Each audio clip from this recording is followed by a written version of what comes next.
you got to factor in the time that this was released, but there's some. I mean, these guys aren't poets. That's for sure. I mean, it's not like it's Crosby, Stills, and Nash material.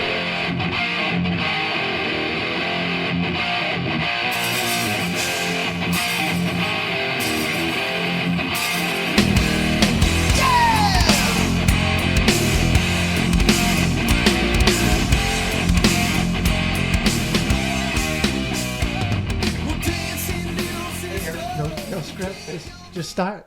All right, let's go. All right, here we are, February. End of February. What's up, boys? Nothing. We were just cranking some How the West Was Won by a band called Led Zeppelin. Not sure if anyone's heard of them. Well, like I said, they have a future. Yes, they do. They're going certainly they're getting their influence from Greta Van Fleet. Yes. Them and Kingdom Come. Led Zeppelin. Kingdom Come, big influence on White Snake. White Snake. So, all right, cool. We got 3 albums. I got some news to start. I got a little tidbit too. I found out today. Actually, I thought, well, let me save it for the air. That's current. That's like hours current. Yeah. Well, exactly. Some of my stuff may have been like back in January. No. I just found this stuff out today. Across the wire. It's old for old information, but I just learned of it today. All right, cool. What is it?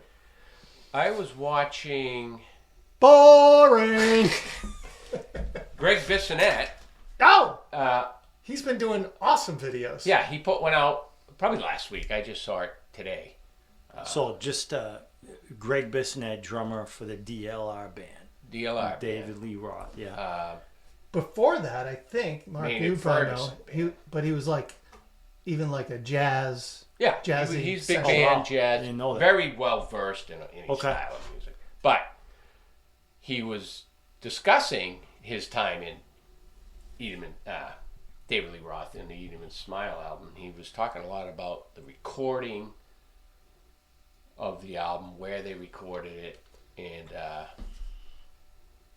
he had mentioned that the drums he used on that album were from Pat Benatar's drummer, Myron Grumbacher, I think his name is. If you ever saw one of the videos, he had a drum set that had like a Japanese circle on it, and like the Japanese, right? And it's in one of their videos.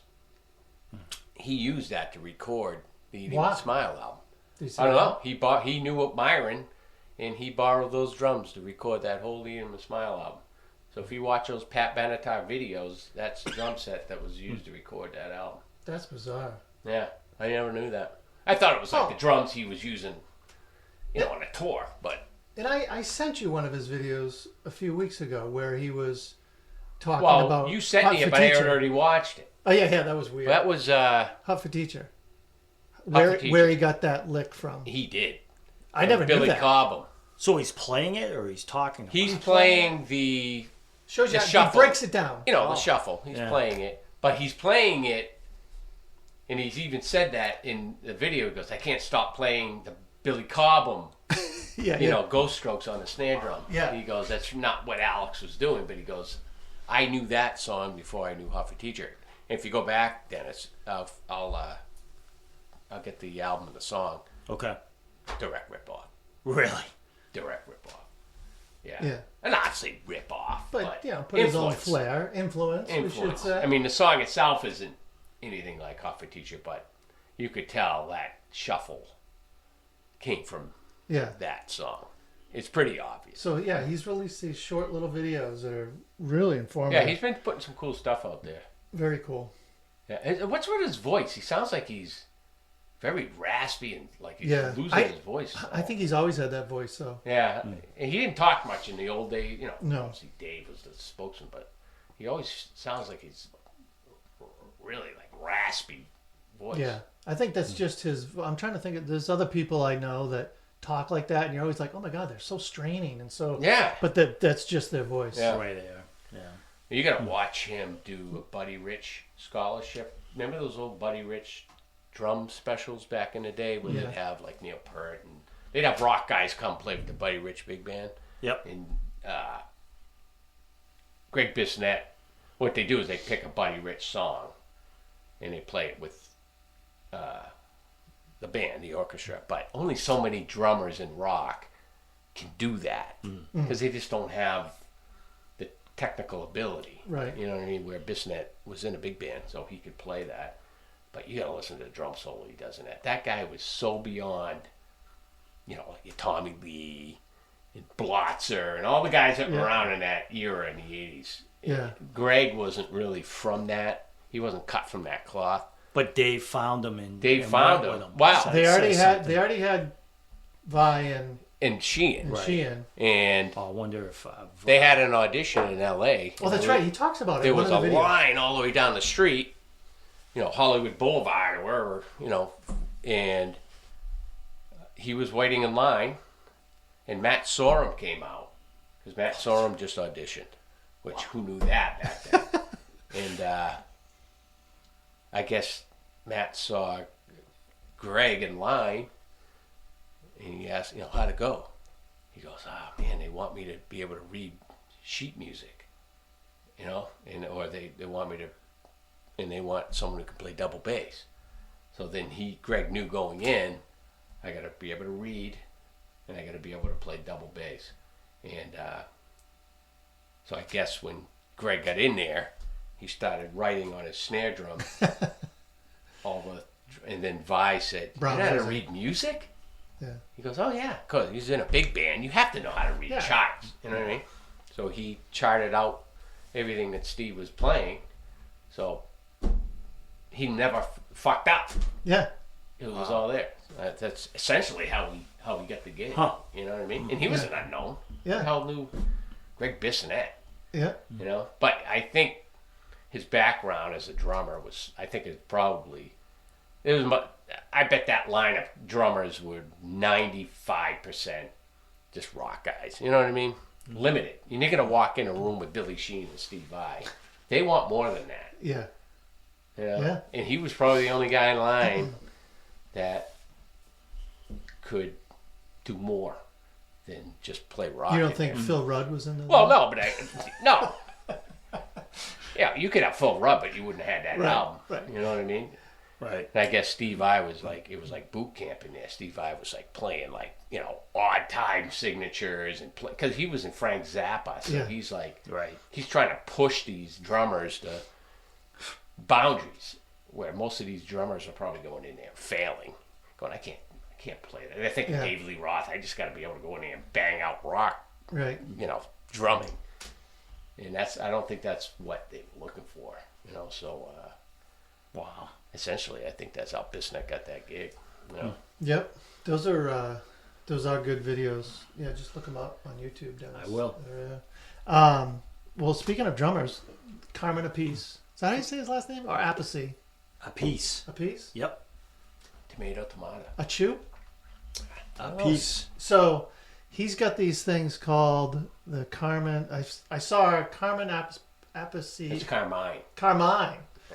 Diaries, and we've talked about it before that he influenced Bonham Right. in a roundabout way and all this, but he got into it a little bit more because he was talking about he was on tour playing with Ozzy when Motley was opening up, and after one of Tommy's shows or whatever, he asked Carmine how it went. And Carmine said, that was pretty good. He said, where'd you get the stick twirling? He's like, oh, I got that from Bonham. And what about the drum stuff? Oh, I got that from Bonham. And Carmine was like, Yeah. let me show you some videos. And he pulled up, he has a link to it. 1968, them playing, oh no, it was before 68, them playing on the Ed Sullivan Show with Cactus. Yeah. And they were playing a song, I think Shotgun it's called. He does stick twirls. He does the end of rock and roll before Zepp was even signed. I never knew He does all that Bonham stuff. as a stick twirler. I don't think I've ever even seen him do that. I know. I question that. I too. seen a picture once where he's kind of doing it, but I watched that whole song remains the same. I never saw him.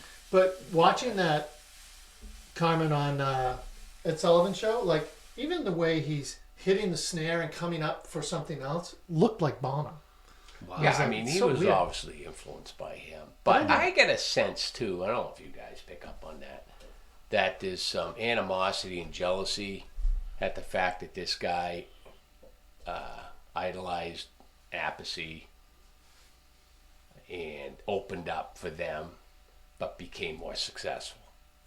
And I think there's it's gotta got to be be a some of part of Yeah. Carmine that bothers him, that guy just flew through the roof and become one of the greatest rock drummers in the world, where Carmine is too, but he doesn't come up in the conversation Right. when you start talking about drummers. Like I always just like knew- Bonham does. I always just knew him as a drummer, but I never knew Bonham? No, Oh, Carmine. Carmine. Like Yeah. I never knew the history and how far back. Yeah, in I mean, he's '71 way playing back. stuff in Cactus. It's like Wow. what the. Vanilla Fudge. Vanilla Fudge was that's before what it was. that, right? It was Vanilla Fudge that played on. I may have screwed that up. Maybe Vanilla Fudge that was on Ed Sullivan playing a song called Yeah, because I think Shock. Cactus was after. Right. Yes, Cactus 70s was band. after. Yeah. Yeah, so it was Vanilla Fudge, but Yeah. and then But- and then you showed me when I asked you where Bonham got all that, and you sent me Carmine's kit, like it's the exact same It's kit. the exact same pit. Which when he was on tour with, was it? It was Vanilla Fudge. Vanilla Fudge. Carmine got John Bonham his first drum endorsement with Ludwig. That's awesome. And of course, he asked to get the same drum set. Yeah. You know? Make it easy. Give me the same kit. Well, yeah, and I think it was Plant or Page that said, "No, one bass drum."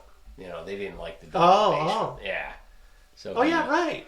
he never played double bass. No. I think he liked the look of it. Yeah. So Well- he had it early on. Well, Al never played 4 basses, did he? No. That was ridiculous. It looks cool, though. No, he played 8 basses because they were 2 connected, weren't they? Didn't he have like 2 because they were super long? The most ridiculous was the OU812 drum set. I don't remember. It was 2, and it would spin around. Oh yeah. It was Yeah. gigantic. You know, it's interesting when you mention a piece and Bonham and stuff, and we talked about this the last time we got together, and it comes down to songwriting, right? You know, you like name 2 songs that Cactus wrote. I can't. You know what I mean? remember. I mean, exactly. You know, and I think that the guy can be so talented, but he's You're not not. right. He's not part of. The whole songwriting. And, Yeah.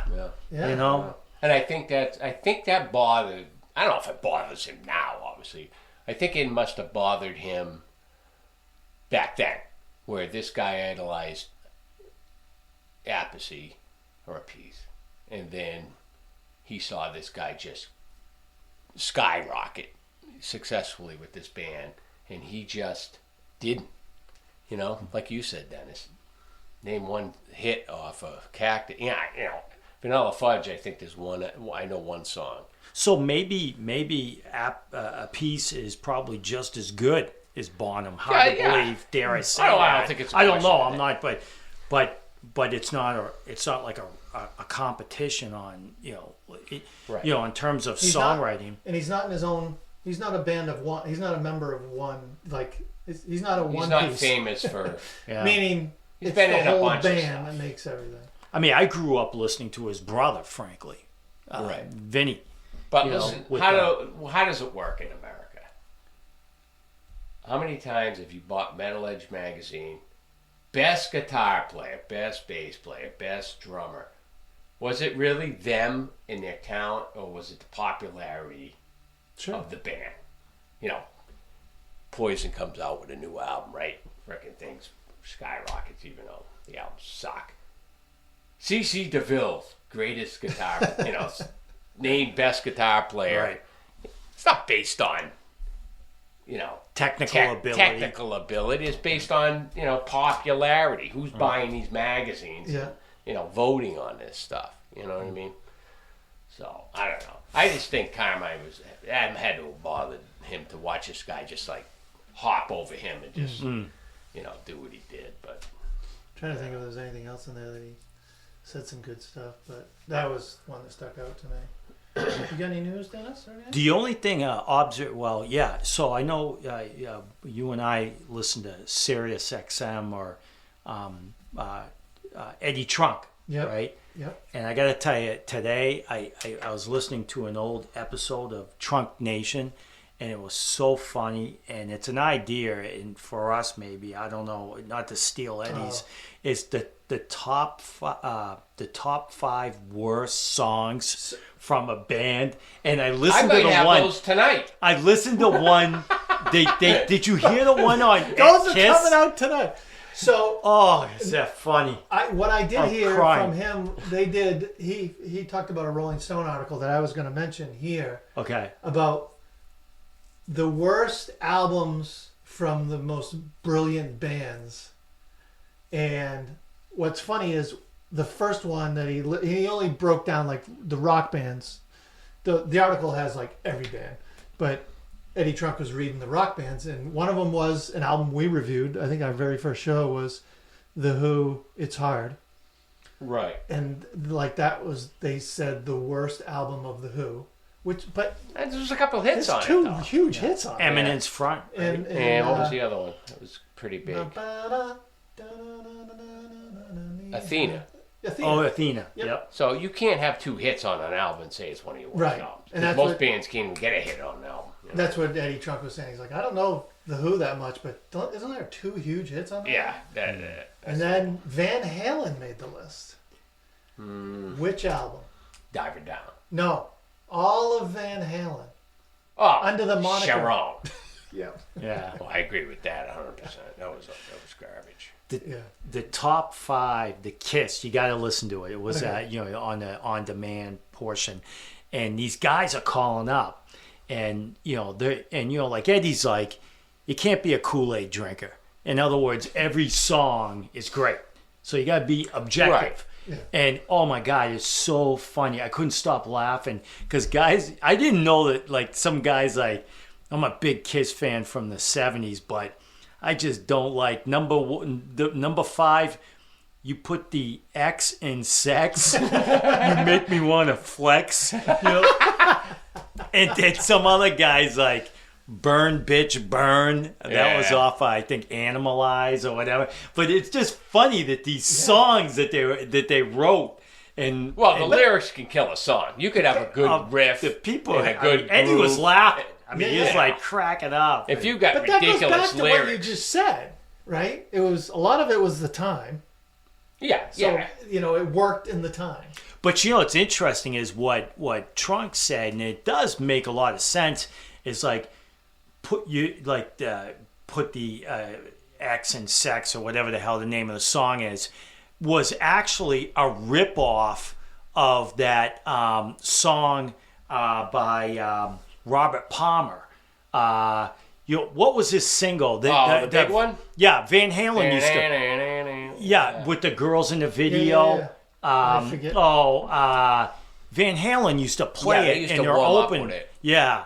Addicted to Love. Yes, Addicted to Love. that's it. Total ripoff. Trunk said total ripoff. So what Kiss would do is they would roll with the times. Like if Bon Jovi came out with like Slippery When Wet, and there's a song, I guess one of the singles. If you look at the album that Kiss released, there's like a song that's like identical to that single. Yeah. I mean, it's unbelievable. They're trying to stay relevant. Do you think that when that happens, sometimes it's just ironic, a fluke, where like, because why would they be even trying to steal Robert Palmer? I mean, sometimes you just write something, then someone might say, "Hey, that sounds like." Oh shit! I heard that 3 weeks Yeah. ago. So I don't know if it's always intentional. Or if it's like we want to be relevant and we want to be top 40 and we want to be popular. I don't know. It's if you check that out, that follow up for anybody listening or whatever, Addicted to Love, and I don't know where that sex song is. That's later though, right? It's But off. Might that's be 80s, right? That's no, not the Lick old It Up. 70s. Was it Lick It Up? Yeah, so that's But 80s. Addicted to Love is like 84. 84? Well, Look It Up 85. is 83-ish. Well, we might end up doing it. This year, yeah. Robert Palmer, I think that was 85, 86. Yeah, it has to be. So they couldn't have ripped it off. It was No, before the Palmer song came ripped out. it. Huh? Palmer ripped off Kiss. Oh, yeah? Palmer, yeah, Yeah, 'cause 85. he's listening to a lot of that. Riptide.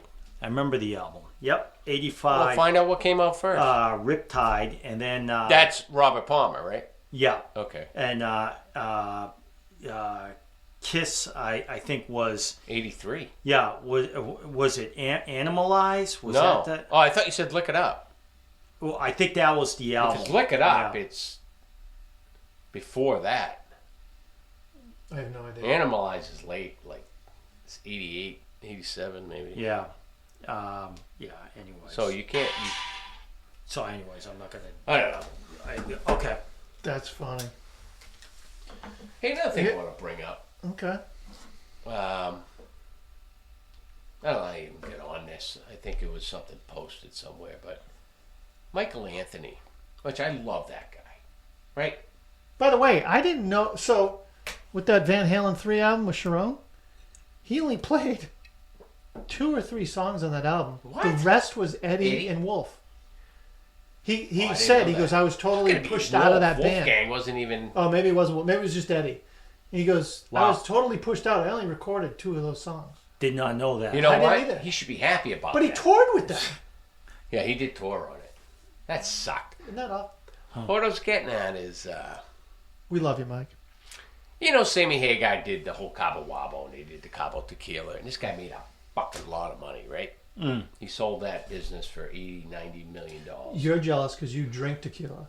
No. What I don't understand is you take someone like Michael Anthony, who is, he's rich.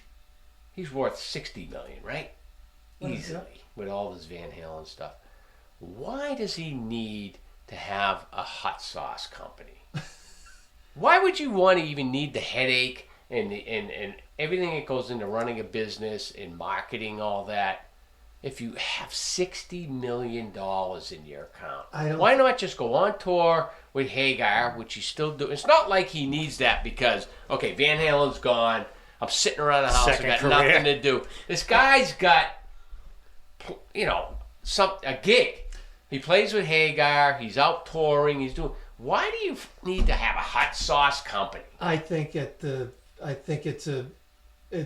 it's probably turnkey. He's probably not that hands-on. He's not running. Right. It's a write-off if it goes south.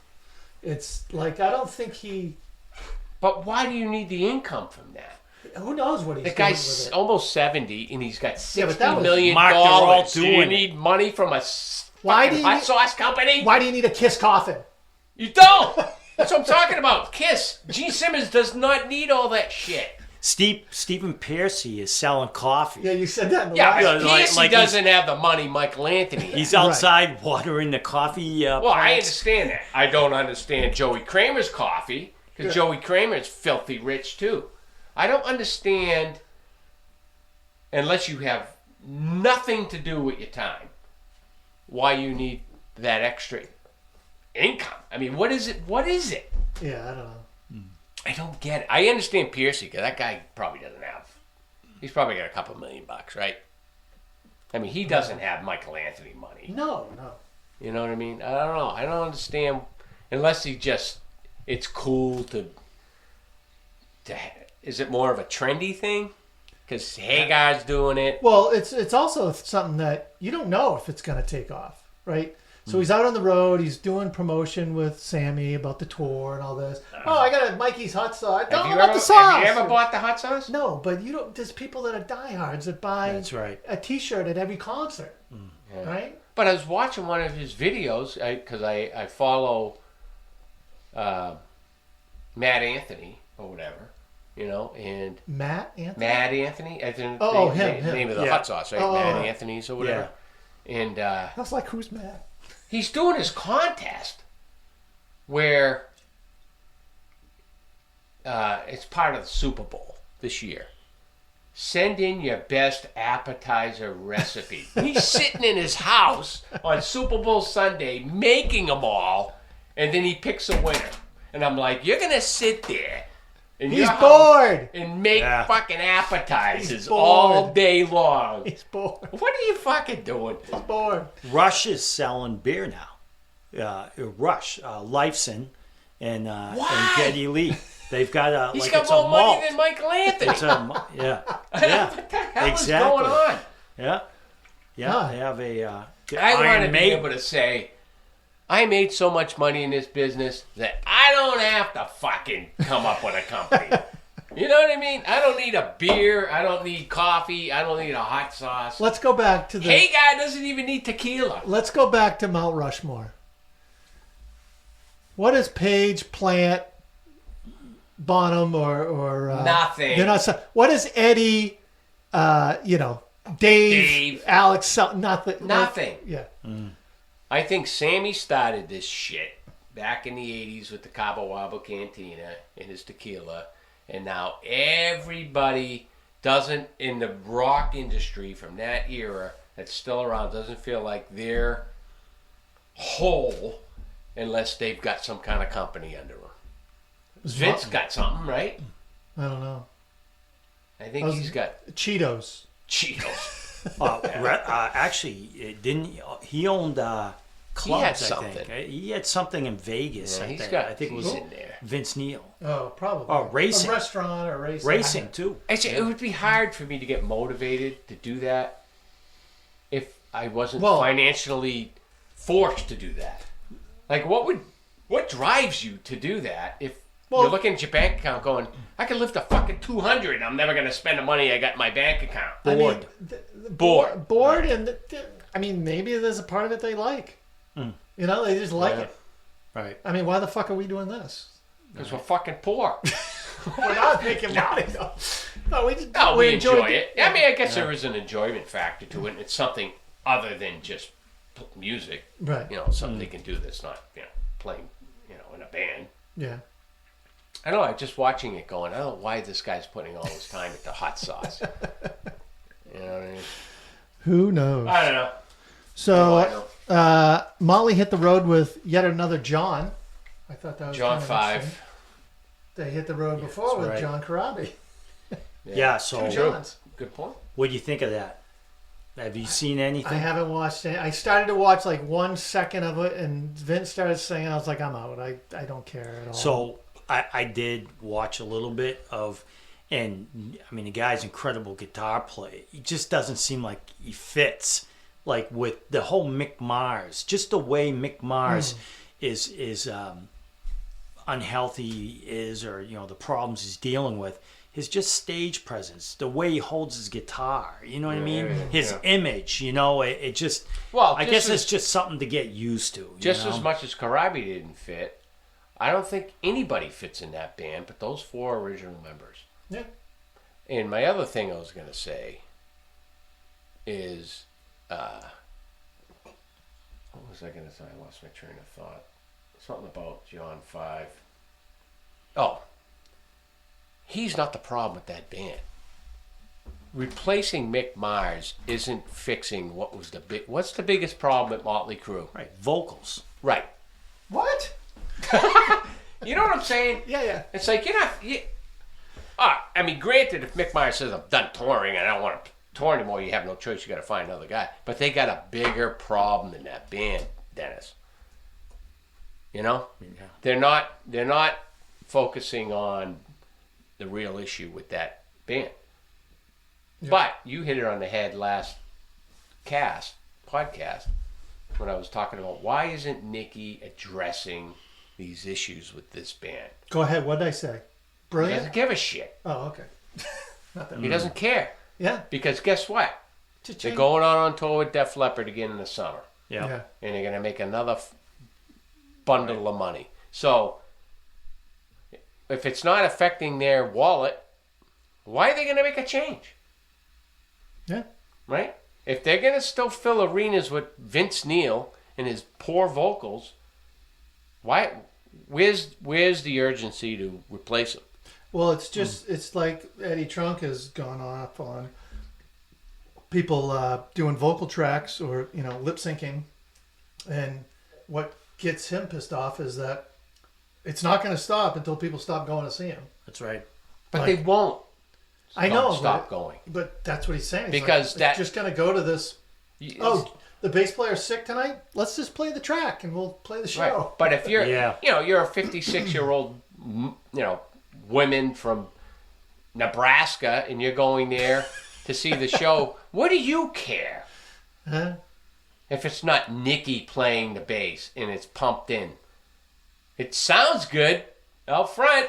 Yeah, So, Mark, There's not enough people that give a shit. and that's interesting because, that's something else I have a problem with, and I was wondering if I could bring this up. I will, if you don't mind, is, like just friends of ours, that, will identify with a band, like, for example, Foreigner, and that's kind of an easy one, right? It's not Foreigner. It's four guys that are out there playing the songs. It's not Foreigner. No. Yeah. And it's like, having conversations with friends or whatever, and they're like, well, we're going to go see, going to see Journey, for example. Well, Journey at its current state isn't really Journey. You're going to see a Neil Sean, but it's just amazing how you say people don't care. People don't care. They don't even care who's in the band. It's not, it's like, it's not the band. To me, it's the band is the band that created the music that they're celebrating or playing, like, during that show. Yeah. But, Well, Dennis, I think it goes they further don't than care. that. It's like, I don't think it's that they yourself... don't care. I think it's they don't realize. It's not that they don't care. These people going to these shows, which are people are in our demographic, our age, right, in their 50s, mid-50s, from the 80s, they don't know that everyone in that band isn't an original member of that band. It's not that they don't care. They don't even know. They don't know that's not Lou Gramm. Or they don't know that's not Mick Jones on guitar. They don't even know. Or Rat was To another them, one. they're thinking they're seeing the same band they saw in '85. They don't even fucking know. Rat, Dawkins. Same thing. Dawkins, same thing. Like, I went to M3, and it was interesting because Dawkins was, and people, Dawkins, I saw them, back in the 80s, and I'm excited, see them again. It's like, you're not seeing them. No. Because Pilsen, Mick Brown's not in there anymore, and Lynch is not in the band anymore. But there's only specific bands you can get away with that with. Like Van Halen. It's nobody in the arena that's not going to know that Eddie Van Halen wasn't in the band. They can't pull that off. But your Rats, your Dawkins, your Foreigners, all these bands from the 80s like that. But still, the person... They're interchangeable guys. The person was saying, I can't wait to see Dawkins. I saw them in the 80s. You're not seeing the Dawkins in the 80s. But they don't even know that. You're seeing Don Dawkins. I know. Unless you're a musician like us. I know that it's not, Jeff Pilson and Wild Mick Brown on. You know that. I don't think they care. They don't care, and they don't know. I think people, they at that time, they probably didn't know who those guys were in the band. They didn't know him anyway. Yeah, right. Day one. Yeah. They know Don Dawkins maybe, right? But he's still up front. So as far as they know, this is the band I saw at the Centrum in 1986.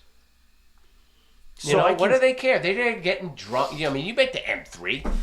How many people in there give a shit how many original guys are in these bands? Dennis, right? What'd you do to him on the way up? I don't know. He's got a hair across. All right. What'd you do? So I got some more news here. I watched the Dio documentary. Oh, I heard that was good. On Showtime. Yesterday I did. Oh, you watched it? Oh my God. So don't ruin it. I haven't watched it. I won't. But so Mark, I've said it in one of the podcasts, like I'm not a fan of operatic singing type of stuff or gotcha. fantasy, whatever, and all Dickinson. this. What a fucking amazing dude he was. Like, yeah, he's great. He was great as a person, but then I got to like his singing. I mean, he could sing. Oh my God, he could turn it on like that with that powerful power. Yeah, from a guy that's 4'8" or whatever. Yeah, he was a little guy. Yeah, he was born in Portsmouth and then moved to New York, and they start from New York in the documentary. Right. But And it's funny, He he's short started- like that, and he was in a band called Elf. Yeah, they talk about that. Yeah, did. it's in, he was doing doo-wop in the 50s. And they play some of it. It's so freaking funny. he'd be 80 this year. Yeah. But Oh, what really? Oh, I didn't know what a that. great documentary. Really. Yeah, I'm going to watch that. It's on Netflix? No, it's on Showtime. Showtime. So Yeah. sign up for like a free trial or whatever. Yeah. But the other thing I didn't realize, and you've seen this, and this isn't too much, but when he formed Dio, he like wrote all the songs. He's a bass player. I thought Campbell wrote that stuff. No, they had it like all the band was Campbell didn't together, write and they this? found Campbell. They went to Europe and got him. But he wrote like Holy Die. He wrote everything. Oh, I didn't know that. Pretty cool. Yeah, just I thought the funniest piece was Craig Goldie, that one of the guitar players talks about, the fact that the music and where it's gone, and he was living with his girlfriend who had 2 9-year-olds, twins, and they were playing Guitar Hero. And they're playing one of the Dio songs, and he goes, "They kicked my ass," and I was in the band.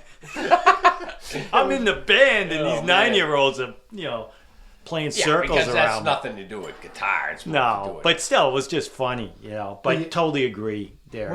What you come away from it going? and I've great watched dude. interviews with like Metallica and all those guys that were on the Big Four, and they were talking about Dio and going, Great guy. the nicest guy Yeah. you'd ever meet. Yeah, Iommi'd be like, "We gotta go. You can't keep like shaking hands, signing autographs." The guy'd be incredible. Well, that's far and few with the guys with that stature and legacy that have that personality, and are willing to do that stuff. A lot of those guys will, you saw guys that are 20 times lower than him in the business, a.k.a. Vicky Fox, when we went on that tour bus. Oh, that's And that guy wouldn't even look at us. Yeah. And that guy's a fucking nobody. Yeah. Right? So that goes a long way for a guy like Dio, who's a legend, to actually extend a hand and give you a time of day. Because I've seen guys from nowhere like that yeah. with egos. I don't even remember that. What was that, Mark? We saw him at the casino. But who was he playing with? Vince. Oh. And then you and I, Michelle. Oh, dating. yeah. No, that was Warren. No, Warren. That was Warren. Michelle was dating. It was something to do with Janie Lane. Yeah. We drove down to a concert with her. Remember? I You, me, don't, and but I Vic. remember her going on to the And then bus. she got us on yeah. the bus, and Vicky was on the bus. You and I just tried to spark some conversation with the guy, and he wanted nothing to do with us. Who's this guy? Vicky Fox. Who's that? He started with Enough's Enough. He was the drummer in Enough's Enough. Oh. And then he was in Vince Neil's solo album, that first album that came out after he left. The one with Rock. Stevens? Steve Stevens. I don't know what he's doing now. And then he must have been in Warren? Or was Yeah, he he must opening have played for with Warren? Warren somehow. Yeah. But their bus was out back, and we get on there. And the guy was just an asshole. But it's funny you talk about someone like Dio. Yeah. You know what I mean? It's like, and who's this guy?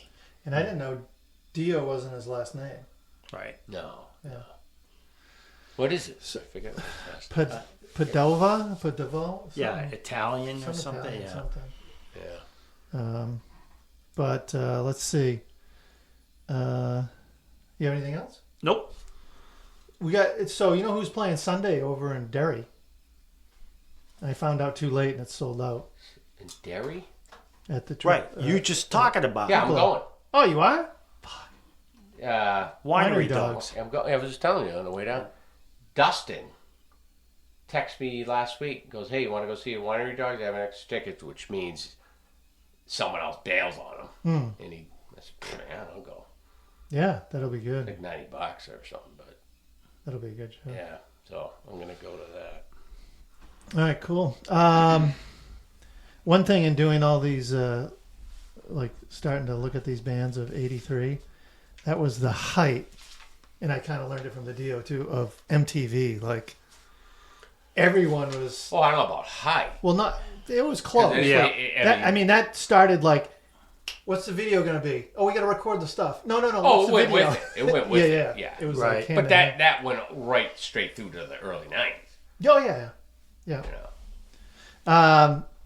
I thought it was interesting that I think it was this month, Quiet Riot's Mental Health hits #1 in America, becoming the first heavy metal album to reach the top spot. Yeah. Wow. I didn't know that. No, me neither. That's March? You know what? I don't know exactly the month here. Let me see if I can see what it was. Well, I think that paved the way for a lot of So at this rock point, bands. 83, Sunset Strip hasn't started yet. It hasn't It started, hasn't but I started think yet. that ignited Exactly. Yeah. the flame. Right. Yep. You know, that got it going. And they were around. Now, Rat must have already been out there. Yeah, because not out of Cellar. What was the Invasion. EP? No, the EP, yeah. So they were out there. They didn't get signed, though. Oh. Quiet Riot got signed first, right? Right. But I think that signing of Quiet Riot and the success of that album lit a fire under that whole Sunset Strip Yeah. scene. Dawkins, Rat, and Motley. They're there. They just hadn't got signed yet. They were there fucking Dawkins was out when Van Halen was out. Well, so was in the clubs. So was Quiet Riot. Yeah, it's just Van Halen Yeah. got Randy signed Rhoads. first, which are better than all them, but Yeah. they should have. But The other thing I had was Motley Crue just released a collection of albums. It's called Motley Crue's Crucial Crew, and it's wait a minute, yeah they released that 20 years ago, didn't they? no, and How many times can you release the same shit from that band? there's no like added songs. It's just Who cares? How many greatest hits can a band put out? they just released this like Dennis. collection. What am I missing here with this? You know what, Mark? No one Of cares, course nobody cares. Crucial Crew. and it didn't include the first album. which What? is weird. Yeah. Wow. Shout the Devil. No. Shout's on there. Shout. Oh, the first album. The EP. Too That was Fast considered to an Go. EP. Yeah, but some good tunes on it, Dennis. Oh, I gotta sure. say, that's Yeah. probably one of my favorite, my top albums from them. Released on Leather Records. Raw. Very raw. Yeah. I remember driving around in high school. listening Great to tunes. I mean, Livewire, Piece of Your Action. That was great stuff. You know? that. Yeah. They All didn't right. re-record that, right? I No. think they, I don't know. even think they've remastered it. that's what I'm saying. Yeah, I don't think They so. didn't remaster that album after they got signed? I don't know. Because that's a demo, right? Essentially. It was. Right. Well. Yeah. Anyways, all right. Should we get on to some what the podcast is about, and that's reviewing Well, I have one of reviewing those. some albums and see if they hold up, I guess. So, Derek, just to recap, we Uh-oh. take a specific year and then we start with a month. Is So, that, like right for now, people? we're reviewing February February of 83. Got it. Next month, you know what it'll be? July, right? Just seeing if you're all right. July. Yeah. Yeah. Yeah, we do every 4 months, and then we subtract 3 and go back, and then we. Right, exactly. All right, what do we want to start with, guys? Well, we have 3. How about Kicks? All right, I don't Cool. care. Kicks, Cool Kids. Kicks, Cool Kids came out in the band came out in 81. I had no idea. Yeah, I I had thought no they idea came out they'd in been like around 88. that. Yeah. Oh, where are they at? Are they in LA band? No, Maryland. Another thing I Maryland. learned. I'm like, what? I didn't know that either. Yeah, so when I was going to M3, I went to that They're there festival. all the time. They All said. the time. They Yeah. open the show because they're like the hometown. Oh, good. Yeah. Yeah, Yeah, I in didn't know Maryland. that. Yeah. But they started playing clubs in Maryland, 77, and you're right, Derek. They released that first album in 81. They were signed to Atlantic in 81. Yeah, they've been around, huh? Yeah. Top songs on Spotify are "Don't Close Your Eyes," "Cold Blood," and "Blow My Fuse." Mm-hmm. So I had this other thing. They broke up in the 90s. Steve Whitman, the singer.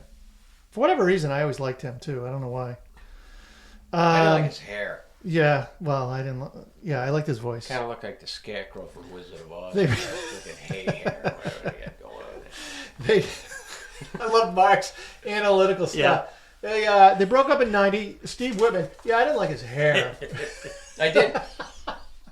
Especially for a lead singer. Tell me you don't look at hair. Yeah, no, but it's just... Then. I'm talking back then. I know, it's just funny, though. He probably doesn't have any, but I mentioned Steve Whitman, the singer. Yeah, I don't like his hair.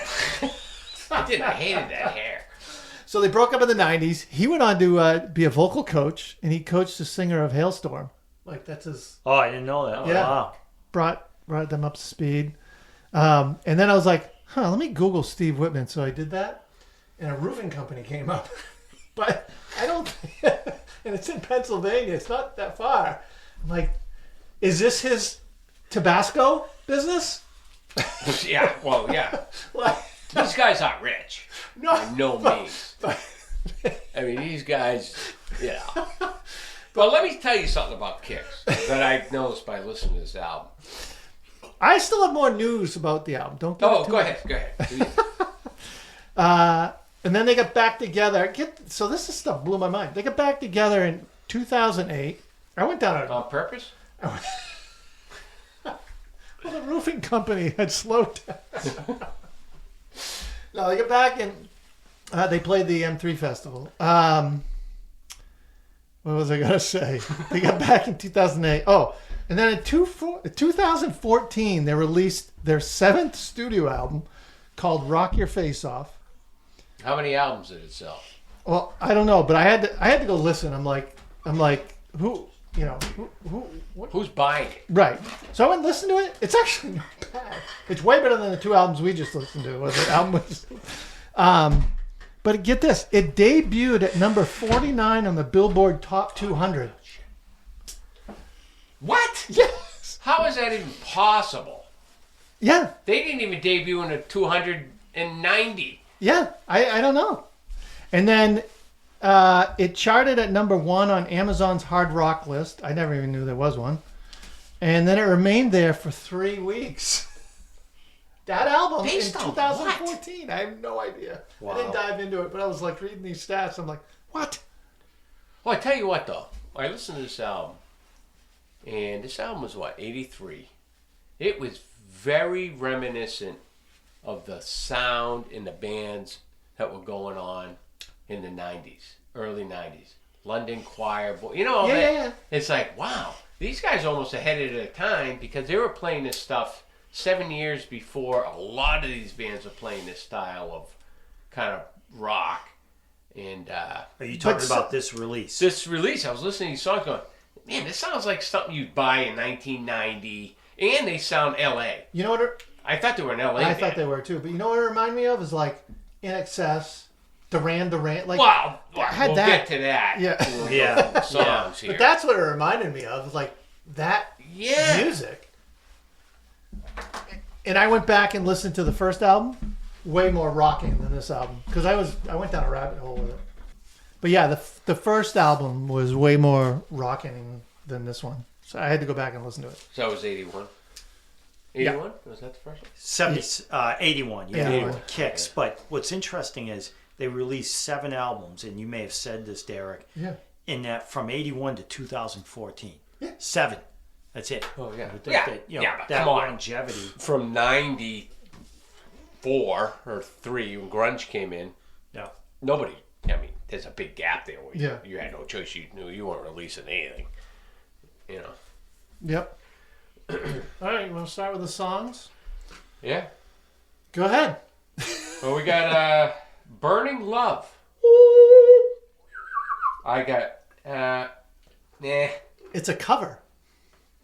I Which just is had weird. an annoying keyboard piece in it. I hate it.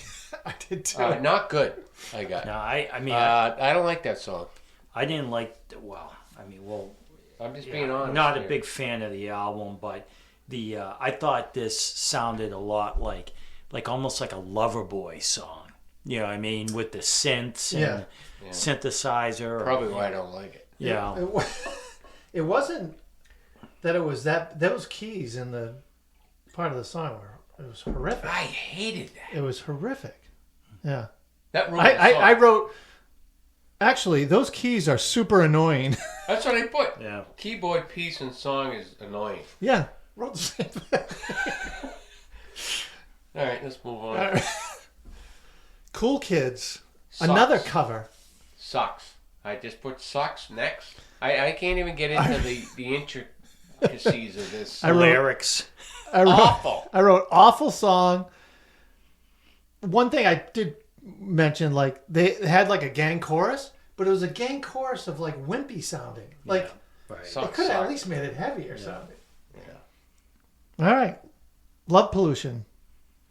I got okay song, predictable stuff. I mean, you kind of knew the whole format of this song. Yeah. Like almost like a bad version of like early AC/DC, Yeah. Bon Scott stuff. Right. That pretty much is what I had too. Yeah. I mean, again, back to. I mean, I know lyrics. You know, you got to factor in the time that this was released, but there's some of the song. I mean, these guys aren't poets. That's for sure. I mean, it's not like it's Crosby, Stills, and Nash material. You know, Yeah. Love Pollution. What do you got on that? It was awful. I wrote this striking out. It was awful. Yeah. So all right, next song, Body Talk. Another cover. There's like all covers on this album. That's not a rap cover, is it? No. Body talk. See that one? That is a song of theirs, yes. I got nope. Doesn't even sound like them. Sounds like a European pop band from the early '80s. Yep. You know, Like In Excess or Banana. Who's that guy there? You spin me round and round. What band? like is a that? record, maybe. I don't know who it is, but I know the song. I forget that. Band. But yeah, no, it does. It's like, where did this album go? Yeah. Yeah. Talk about going off the tracks. And I had it. I listened to all this stuff in headphones, like big canned Right. headphones, and this song was mixed completely different than Right, the rest it of the sounds album. I'm like- like, right, wait, what is yeah. Is this? this Kicks? I'm like, yeah. Well, And the song isn't. It's that the song's bad. It's just not. Doesn't belong on the Kicks album. Right. If you put that in a pop album back then, it's not a bad song. yeah, Yeah. But it doesn't belong on this, right? You know, part of the problem here is what we know that this band will become, and which is, like again, bad lyrics, but the Blow My Fuse, they actually transitioned to more of a hard rock band, and this is such a far from that. It's You know like what I mean? they couldn't find themselves. No Like identity. they had no identity. I wrote that. There's no identity Yeah. on the album. They Yeah. didn't know right, what they yeah. wanted to be. Yeah, What But you are- look at the album cover and they look like a bunch of rock guys. yeah. Yeah. So I did find a quote about this album review or something that said, "This '83 album pushes Kicks into a more of a new wave direction Yep. than their hard rocking debut."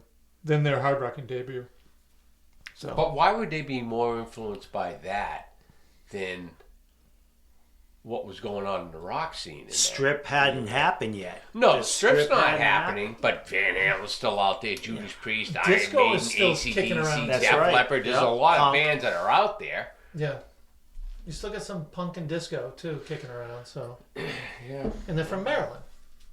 Yeah, yeah. Right. That doesn't help. Next song, Loco Emotion. Locomotion, which I thought it was going to be another cover. Yeah, by What's that? Is that how it goes? by Sheena Locomotion. Easton. But it's not, right? No. Clearly the lyrics weren't No. that. But No, new wave, Devo. yeah. And I wrote, did I miss something here? I thought they were a rock band. Yeah. Well, that's what I got. Why? This went from a rock album to a pop 80s album. Sucks. Don't get it. Yeah, Keep in mind the producer, Peter Solly, I did some research, and he actually worked with the Romantics. Okay, So, there you go. Yeah. we're not talking about a hard rock. So this band can't know- find their. So but there's another song on here with the mix and is all off and the engineering is all fucked. So I looked up the engineer. You know what else he's done? Nothing. Oh, there you go. Like, Just nothing. yeah, nothing. Oh, It shows. yeah. Mighty Mouth. I got Back to Rock. Hi, Yeah. Mark, I wrote Back to the Rock. That's what I got. Back to Rock. Are you Let looking There at Be my, Rock. Are you AC/DC. cheating off my papers? Like, No. how are you writing the same thing I'm Did you writing? write that? Yes, I can show you. I said sign of things to come with this band. Yeah, I go Back to Rock. Let There Be Rock, AC/DC, but not as good. Yeah. I mean, Straight ahead clearly. rocker type of thing. So I don't understand this song. Nice on Ice. What do you got there? Rock song. What insight kind do of you an got, Dennis? anthem. What can you pull from this song, huh? Oh, What do you got? yeah. I just another rock song, but more of an anthem type of feel to it. I get yet more DC style type song. Yeah. Predictable song, color by numbers, Yeah. rock. Yeah. You know where it's going. Nice on Ice. Yeah, this is another one that has a weird mix. How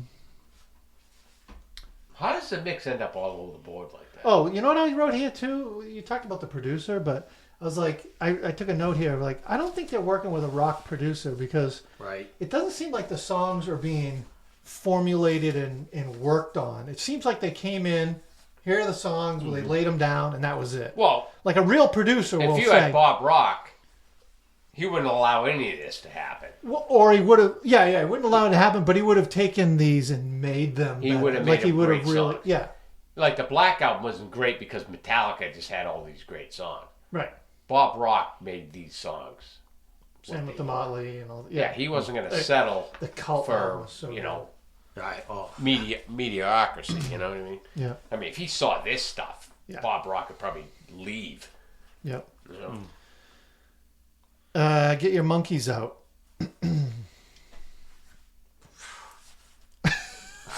again, great lyrics. Yeah, great lyrics. What the Reminiscent hell? of Zepp, right? Yeah. Well, I remind me of like a Rush type. Yeah, of, Rush.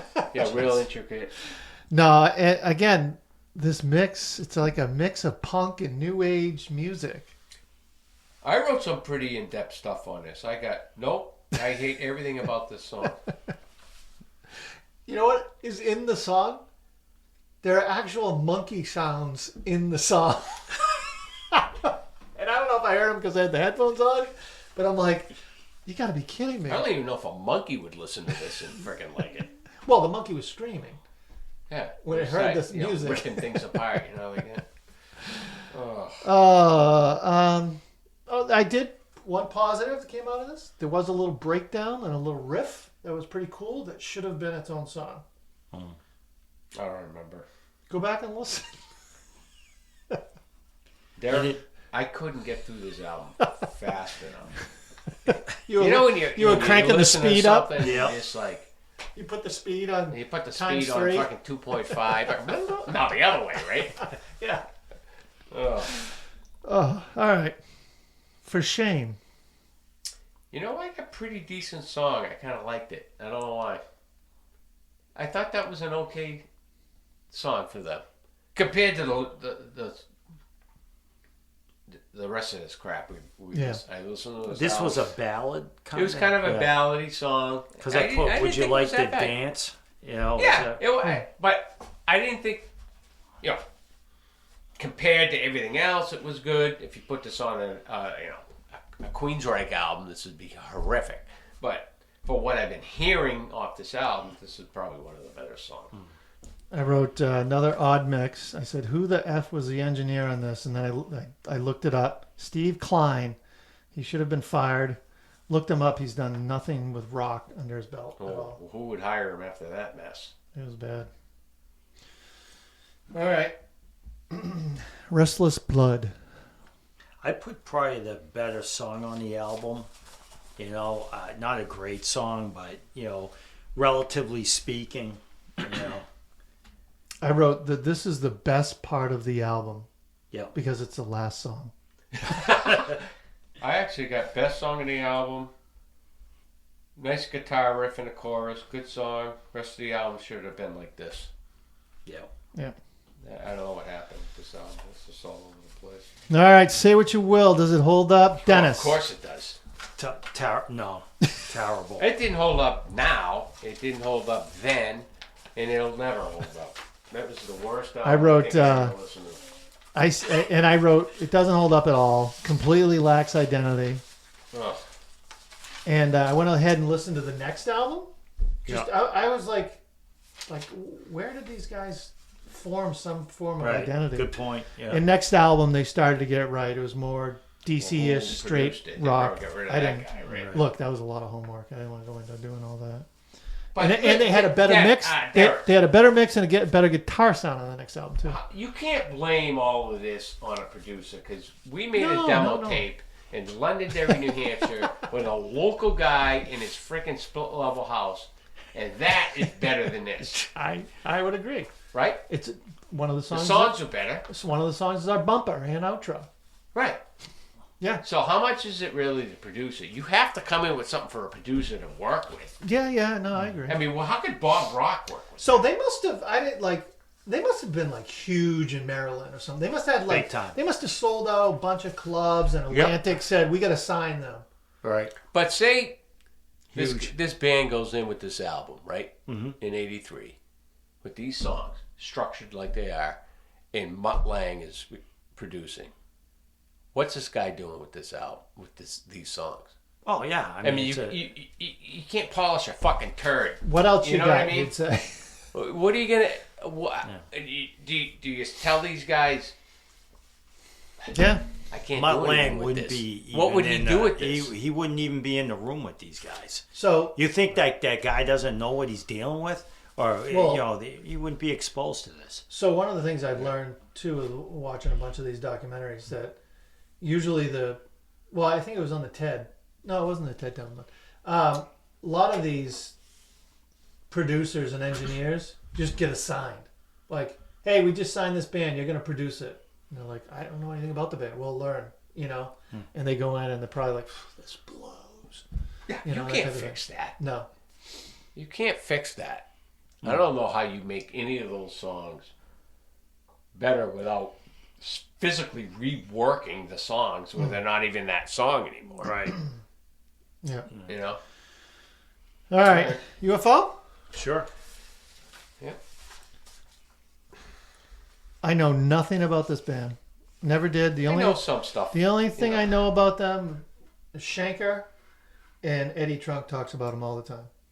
Like Eddie Trunk Yeah. loves them. Pete Wade's another. Pete Wade's Pete in Wade. that, which Yeah, we knew Phil from. Mogg. But- Wow. Not on this album. Right. Yeah. Right, but he was the original on that? Pete Wade's Yes. the original. Yeah. Yeah. Which he was supposed to be in Fastway, Yeah. but he didn't even record that. No, so UFO, so just if I may, early 70s, really came out with some, I guess, relatively successful music right up until like 1980. No Place to Run. Big band in Europe. Yeah. Well, they're That's from where, there. Yeah. Yeah. Huge British band, very popular. Never got success in this country. Well, I mean, they did on a lower level. I mean, they never. I mean, I don't know They what never you mean broke by big. low level, but Well, I think you ever low see- level- They weren't on like the MTV. There was No, I think when I say low level, I mean it. Okay, you got top level, which is everybody knows who you are and you're playing Yeah. arenas. Next level is diehards.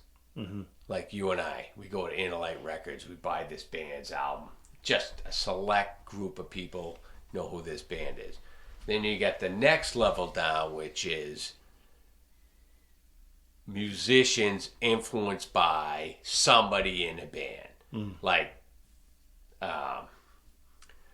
Kirk Hammett Love Shanker. loves Michael Schenker. Yeah. Okay, but that's not successful in America because the guitar player from Metallica when he was 16 years old is a Schenker fan. Right, because he's So that's the level they're at in America. There's successful musicians here that were influenced by this band and because guys of the in it. guitarist, But nobody knows and who the this- technique, yeah. the guitarist, and the Right. skill set. And I think Michael Schenker is definitely influential guitar player to musicians in America.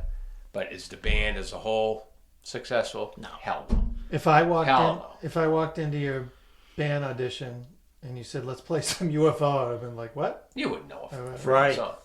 Yeah, I really think it comes down to, I think it's a lot, and we talk about this a lot, is that it comes down to the material. And Of course it and is. they Schenker, incredible guitar player, right? Pete Way, great bass player. But at the end of the day, they didn't write the music that was popular in this country. You know what I mean? Like the songwriting didn't hold up. I mean, I can't name a hit song from them. They never had a hit single, right? That I know of. They must have had something. yeah. I I mean, they're I close. know. I can't even pull up the name now, but So I don't even know if it's a hit. Rock Bottom, Yeah, but that's not a Yeah. hit. right. It was never on the radio. It's more of a, like I talked about earlier, it's a song that if you're a musician as a kid, you wanted to just jam that song in the basement and play it. It was on the radio. That Well- was my high school band's name, and I had no idea that it was Yeah, a song. It's a song. Tesla covered it. So in the And, early 70s in Europe, let's just give you an example. Scorpions, right? Germany. Early 70s, they end up actually pretty identical to the trajectory of UFO as far as their careers are concerned. well, the But brothers. why were did there. the Scorpion... Right, that's a good point. Songwriting. Yeah. There you go. I think it comes Songwriting. down to that. Scorpions end up becoming very They successful. wrote. Well, it took the Scorps a while to get there because they came out. I think the Scorpions came out in what? Early 70s. Oh, early Right. 70s. They, but, they didn't have a hit until well, be careful. Animal 80s? magnetism. All right, that's It- 10 years it took them. Well, was that 1980, 79? Yeah. Right. Okay. So These it took guys, them a while to get there, but they got there. they got there. They These started guys never writing- did. But was that because of the introduction of Matthias Jabs? Well, When did that Animal Magnetism had what was the big hit? The Zoo. The Zoo. yeah, Okay. but Mark, I think it's But the who- music.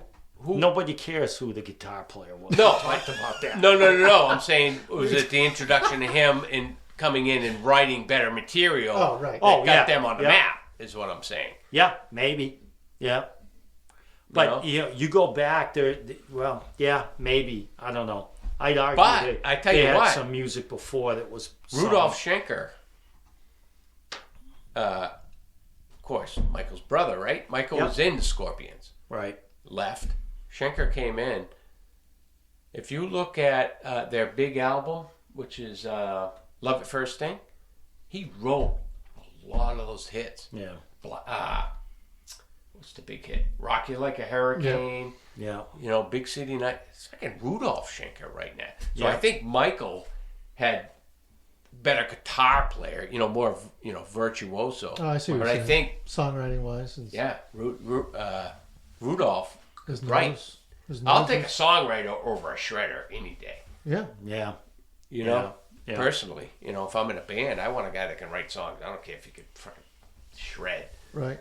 unless you're Eddie and you Can do both. Yeah, well, maybe that's, I think Derek brought this up last time was, when you talk about Edward, the appreciation, we always, his rhythm guitar playing, Yeah. right? Gets You made that overshadowed. point in his songwriting. Right. You How know? many virtuoso guitar players are great songwriters?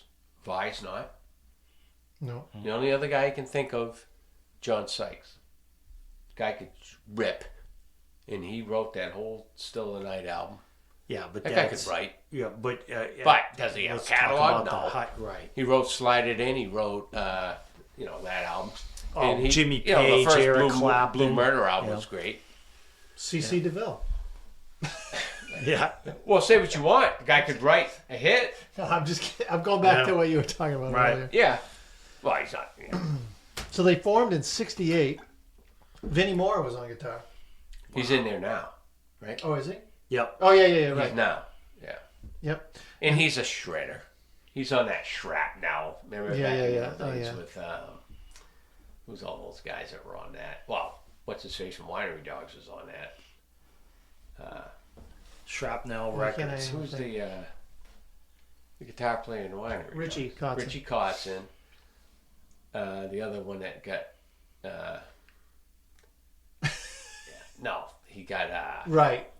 Lou Gehrig's disease or whatever. Lou Gehrig. Yeah, Lou Gehrig was a great. Oh, guitar the player. yeah. what's his Oh, name? he was in Ross band. He was in Ross. Oh, Band. Jason Yeah. Becker. Yeah, Becker. he's still They were alive. all on that Yeah. Shrapnel, and I think that's where Moore comes from. He's Yeah. one of those shredders, you know. They have 11 studio albums. After this album, they said this is the downfall of the band, and I think the band broke up after this album. Right. But then they got back together or something and recorded more, and like there's still tons of music from them. Right. Well, it's just post Schenker too, What is which it? that doesn't hold a lot of weight with me because, like you talked about, Dennis, Total 22. they didn't have any albums. hits with them 22 studio albums. and no hits. Well, I don't know. I can't speak for what was going on in Europe. I don't know. Right. But normally, if you got a hit in Europe, it's gonna make it over here, right? Like if Scorpions had it from Germany and they got a hit, Right. you're gonna hear about it here, right? Yeah. I don't know. What does Hocus Pocus ring to you? That was a Halloween movie featuring Bette Midler back in the early 90s. Great movie. I always put her on every Halloween.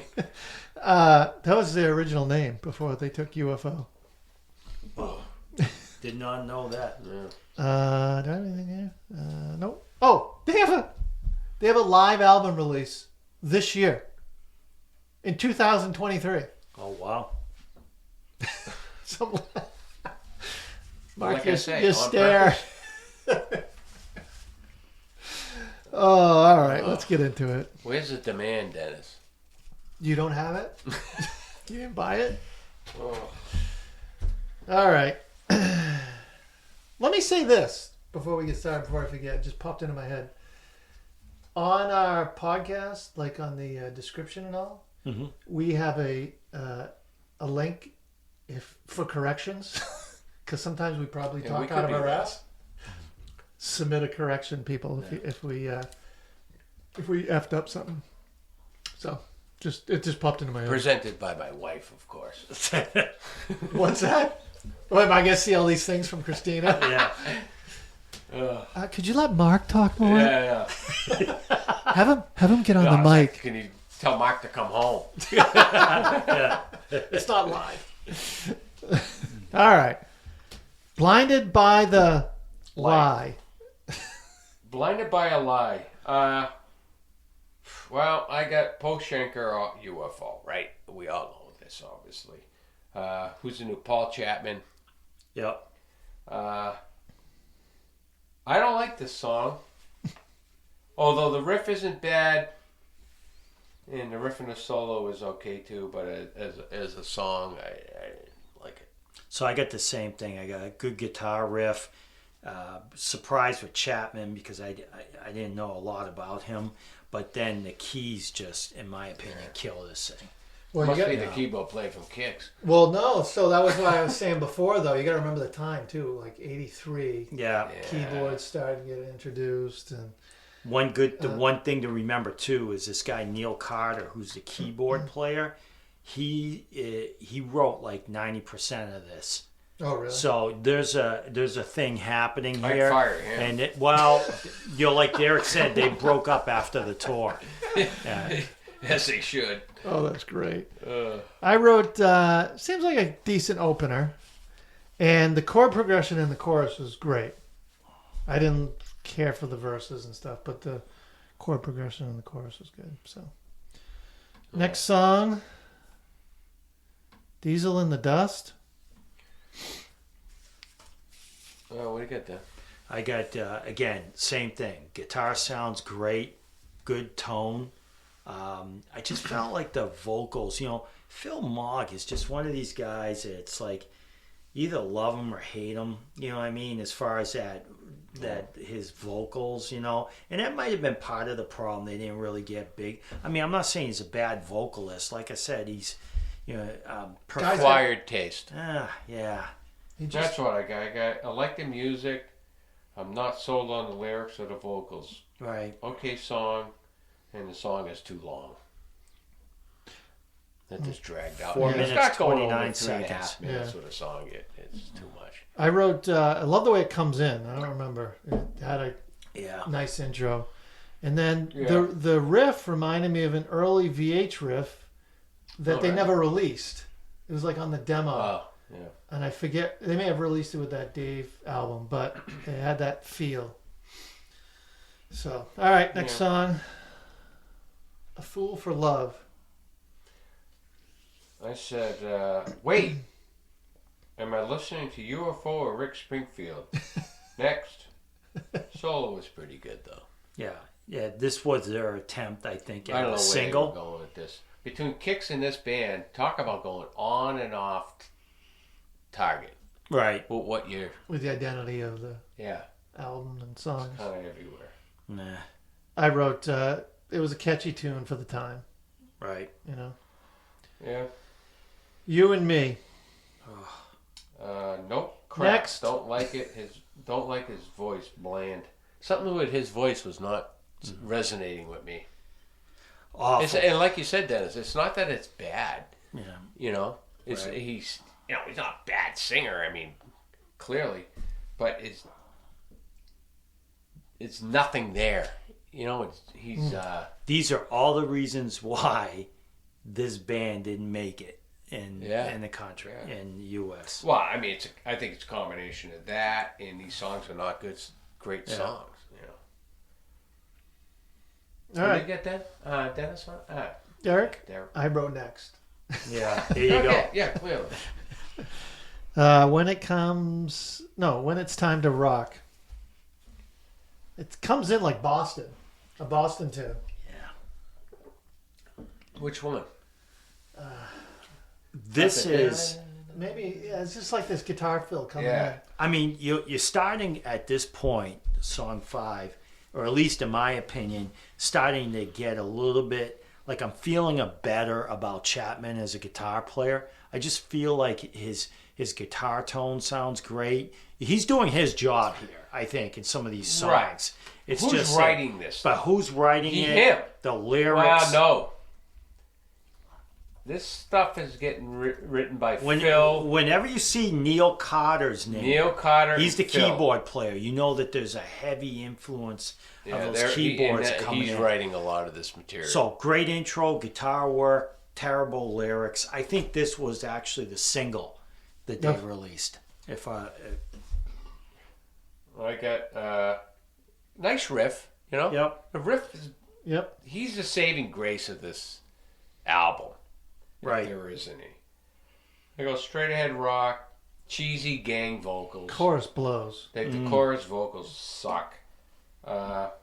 Typical 80s style. Not a bad song. Soul at the end was pretty solid. What'd you think of the drums so far? We're on song 5. Yeah, I mean, meat and potatoes, right? Yeah. He's laying it down, Phil Rudd style. He's not, being Okay. hurt. He's, but he's, the music's okay. The musicianship's obviously there, but what's that matter? Yeah. The songs don't sound good. What do you got on that? I wrote coming in like Boston, rock and riff, but the chorus blows. Oh, that Is that- chorus is yeah. annoying. It was awful. That was it. Huh? That was it. Yeah, not much to say. That's all I did. I quit the rest of the no. The Way the Wind Blows. All right, so I got, we stormed the castle, we rescued the princess, now we're heading back to the village with the princess on the back of a horse. To rape her? Like what? That's all I got. It's that okay song, not my cup of tea. Yeah. Kind of a You know what I mean? I love the story you presented though. Yeah, he got her out of the castle. He's bringing her back to safety. She's riding on the back of the horse. And we burned her at the stake. And then they killed her. probably. Like they should do with this album. This is kind of a rocker so Yeah. far. Anthem. Okay song, I don't know, maybe one of the better songs eventually on the album, but not something that I'd be, that I think is, I don't know, 4 out of 10 maybe. Yeah. The title was originally "The Way the Song Blows." That song, yeah, that's what I say. The way the song blows. All right, next. Call My Name. Oh, this was terrible. I couldn't even get through it. I got a lot on this. I got Couldn't get through it. nope. Never gonna get those 3 minutes Floppy back. crap. Next, please. Yeah. Yep. I hear you. Horrible. Same thing. All Over You. I got how many songs are left? That's what you. Yeah. Sucks. I did write sucks. How many songs are left? Sucks. I put, again, Chapman's guitar, okay, but the rest of it's terrible. Yeah. Awful. Yep. You guys are covering everything I'm saying. So, no Getaway? Oh, I got a lot on this one. Nice. Go ahead. I want to get away from this song. I wrote, he sounds like Steven Tyler. Next. That's it. Agreed. All right. Push It Hard. No, Push It's Love. I'm bored. That's what I put. I'm bored. Yeah, I actually didn't write anything. I must have been checking. Oh. Yeah, I stopped after it. All right, say what you will. Does it hold up? Of course it does. This thing is classic. You got Led Zeppelin 4, and then you got UFO Making Contact. I put down like that, and I found out, I should have said this earlier, was they were almost like trying to be Asia, at the time. And then when I did some research. Yeah, but Asia could write. Right, but when I did a little bit of research, I found out, that they were actually, Phil Mogg was actually good friends with Asia. So I'm wondering if there was a connection there. They're like, wow, they're being successful. Let's try to, So I don't think this holds up. This is, awful. It doesn't hold up then. No. If I heard this back in '83, I'd be like, oh, nice beer coaster. Yeah. It charted in the Billboard 200 in 1983. How? U.S. Billboard 153. 153. Yeah, but 153 out of 200. That's 153. That couldn't chart on 5 if you had 500. Right? well. Look, I'm going to stand by my initial statements around UFO, and I'm going to go back to realizing I don't know anything about the band, and I'm going to keep it that way. Right. Yeah. I don't need to know anymore. No. And I'm going to have to say, I did know a little about the band, and after listening to this, I don't want to know anything about the band. Yeah, Right. I'm done. Yeah. Moving on. All right, last album. Journey Frontiers. Charted second, number 2 Yep. in the U.S. 4 top 40 singles. Yep. 6 times platinum. 10 songs. Oh yeah, there's only I realized there was a reissue in 2006, so there's Right. only real 10 songs on this. Let's see. This was the band's highest charting album in the U.S., reaching number 6.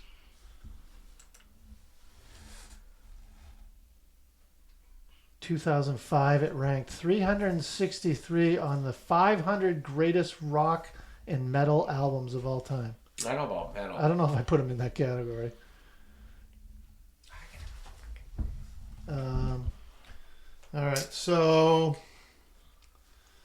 any other, let's see, what other news do we have? Oh, how far did we get here? Oh, Journey, let's see.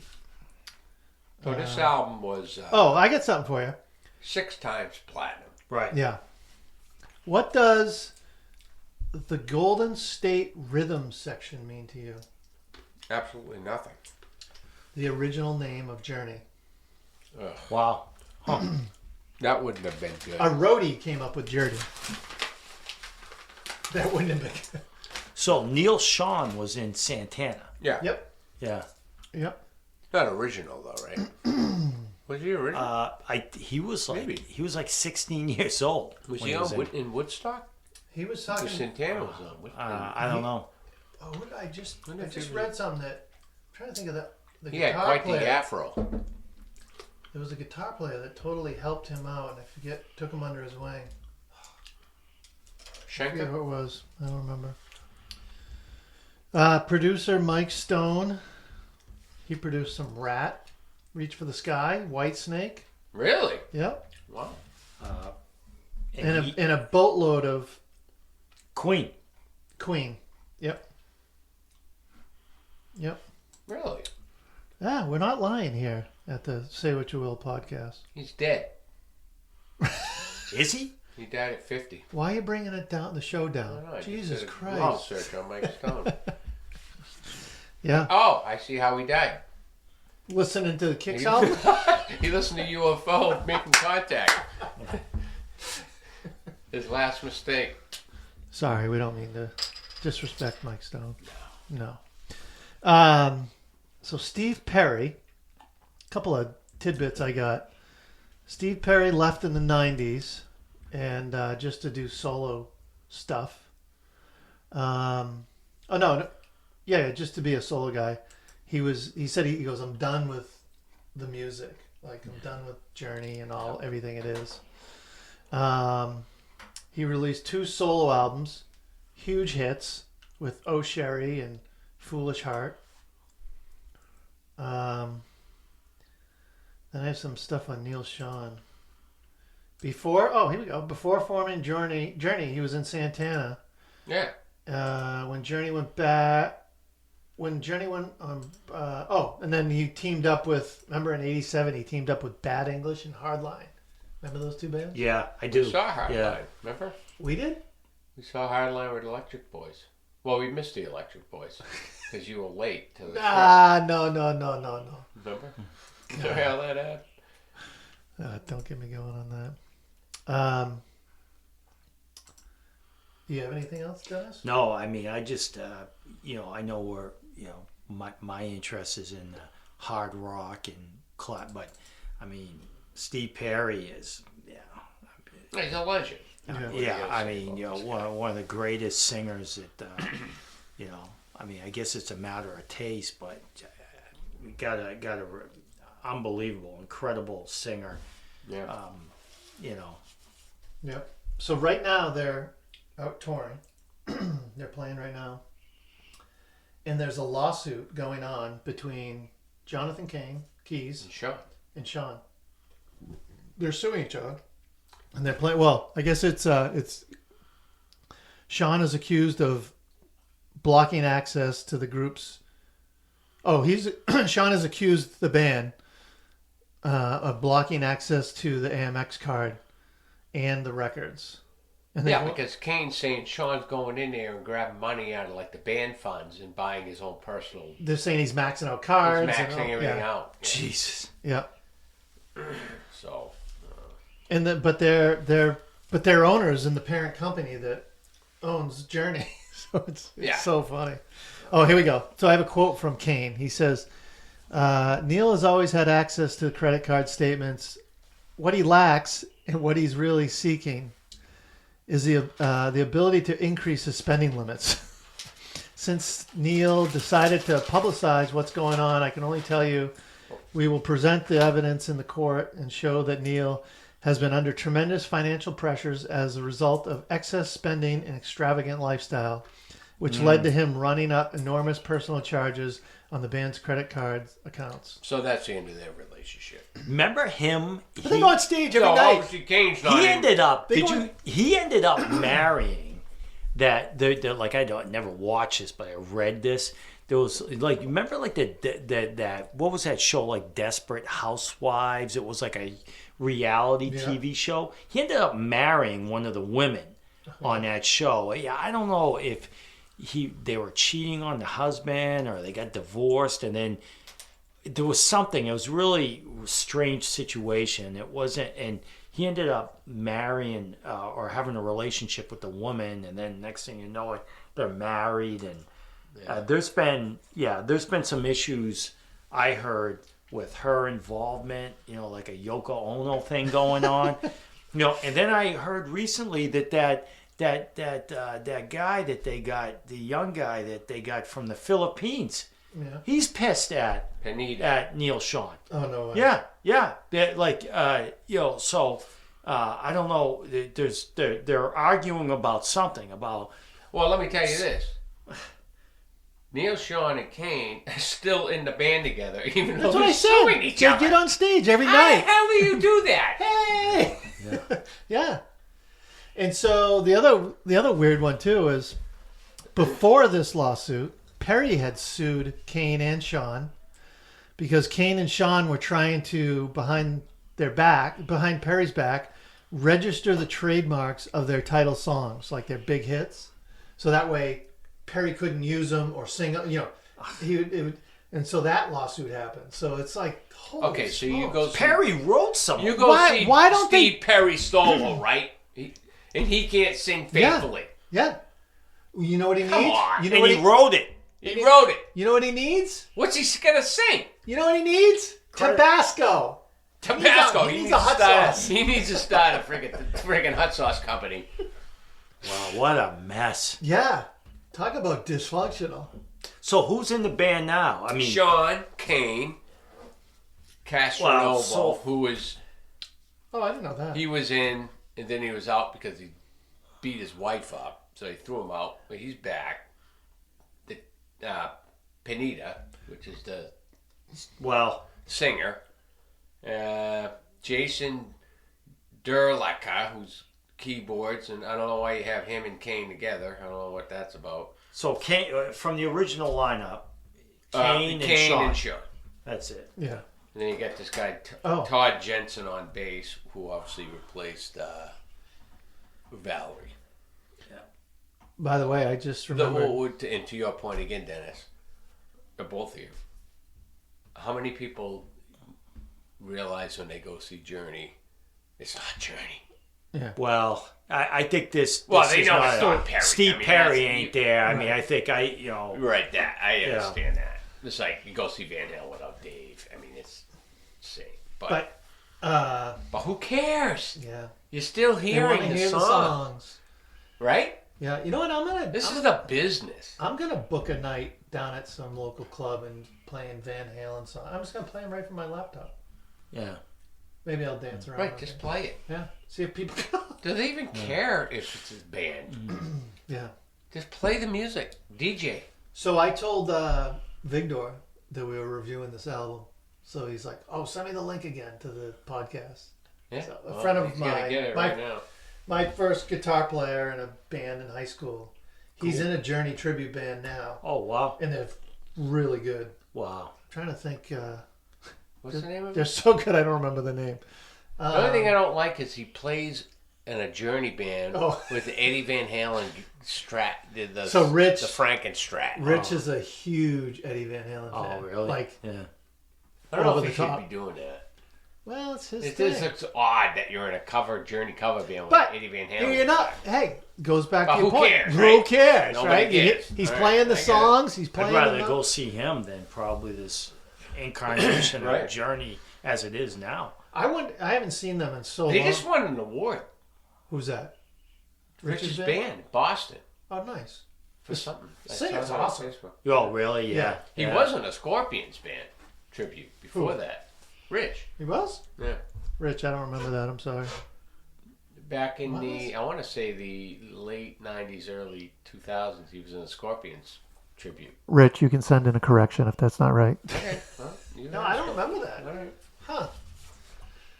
But I Rich block will out vouch my- for that. Anyways, I told him to tune in to see if he feels the same way. He plays these songs every night. Right. Right. Okay. Well, let's do it. All right. This first one I've never heard No. of. Separate Ways. I got a classic song.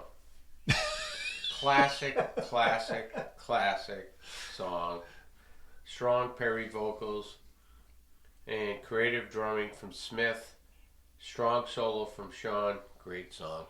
Yeah, What I do you say agree. about this. I agree. Powerful One of the song. greatest I mean, songs that you know, ever written. you're talking about, you know, and one other thing about this album is I think that it just, I guess that when we evaluate at the end, it's a song of two sides, right? You know, like the first five versus the second five, and I think that this is being the first song is just, I mean, wow. One of the greatest rock songs ever. Yeah. Iconic intro. Iconic. Oh my God. And what was the video of this song? Was there a video? I was trying to think yeah, of there it. must have been a video at some point. It was written by... This is early though. Yeah. So the videos were just becoming packaged with albums, right? All right. Like we talked about Yeah. with Quiet Riot. I mean, it was just the beginning Yep. of MTV. I mean, MTV's only been out a couple of years, right? Yeah. And this is when it's like, okay, you gotta have a video. I But don't know. I this- don't remember it. The songwriting too is just like the lyrics. I mean, Perry's I mean, we just got done evaluating "Get Your Monkeys Out," and right. you know, it like it's Night and just day. yeah. Night and day. I mean, But it's like a love song, but it's got like a tempo. I mean, it just he does such a great. and he's in his prime here, right? Oh, This guy is Yeah. firing all cylinders, right? Because he came in on when Greg Rowley was still in the band, right? yeah, which wasn't bad Before King. stuff. I mean, when you And he was still great. yeah, when you listen to those early Journey albums, I have a live one. Any way you want it. Yeah, it is. You know what I mean? Yeah. Early, that was 70s, right? Am Yeah. I out of line? Maybe Yeah, no, that could be 74, 75. I don't know, yeah. but the early Journey, and he was great. Yeah. But by this album, he's Oh, like on his game, right? yeah, and I mean, He's Yeah. the greatest singer in rock at this point. Who's Yeah. who's better than Steve Perry in '83? Steve Whitman. Steve Whitman. Yeah. Well, no, he's running an HVAC company, right? roof, right? Roof. He's roofing. Yeah, that's right. Yeah, written by Jonathan Cain and Perry. And come to find out, like, I didn't know that they wrote, like, all the hits. Yeah. too. Like, Wow. uh, I beg to differ. okay. I would say Kane wrote a lot of this stuff. Oh, yeah, no, he wrote... Are you talking about this album, or are you talking about... Either the two of them or Cain. Yeah. Like, Well, and I think I want to You hit can on, tell the I want one- to touch on that. I don't know if this band would have hit their level of success had they kept Greg Goldie in that band. Greg Rowley. I think the introduction of Jonathan Cain in this band brought them to another level Right. of success. That's Yep. my opinion. I don't know if they would have hit that level. Because Rowley came from Santana with Right. Sean. Yep. And they were great. I mean, I like some of... You listen to some of that early Journey, though, and they weren't really that... They got a lot of albums out before they hit gold. You know what I mean? Yeah. And That was it. I think Any Way You Want It was the first real hit with Goldie. Pre-Kane. Mm-hmm. You know what I mean? But when Kane come in, that band just fucking skyrocketed. yeah. You know? Yeah, it's called Captured Live, 1981. Yeah, just the same way, you know, lights, you Right. know, feeling that way, you know. Great stuff. Yeah, love and touching, yeah. Feeling. Wheel in the sky. any way you want I wish they wrote some hits. It's all in the same album. That was the live. That Oh, was live. from. That was you're talking the hits from the This 70s. is pre-King. Yeah. Where were you? Yep. Good stuff. Good. The party's over. Helplessly.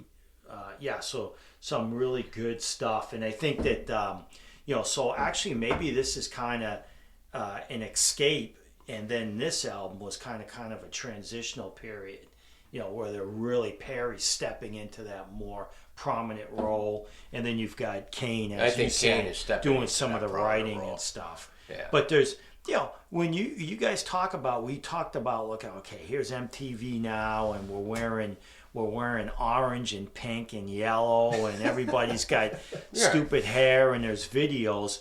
There's the way to do it, and there's another way to do it, and I think these guys maybe did it a little bit more better in a sense. Yeah. You know what I mean? We're not looking too. Well, the cliche. material didn't suffer.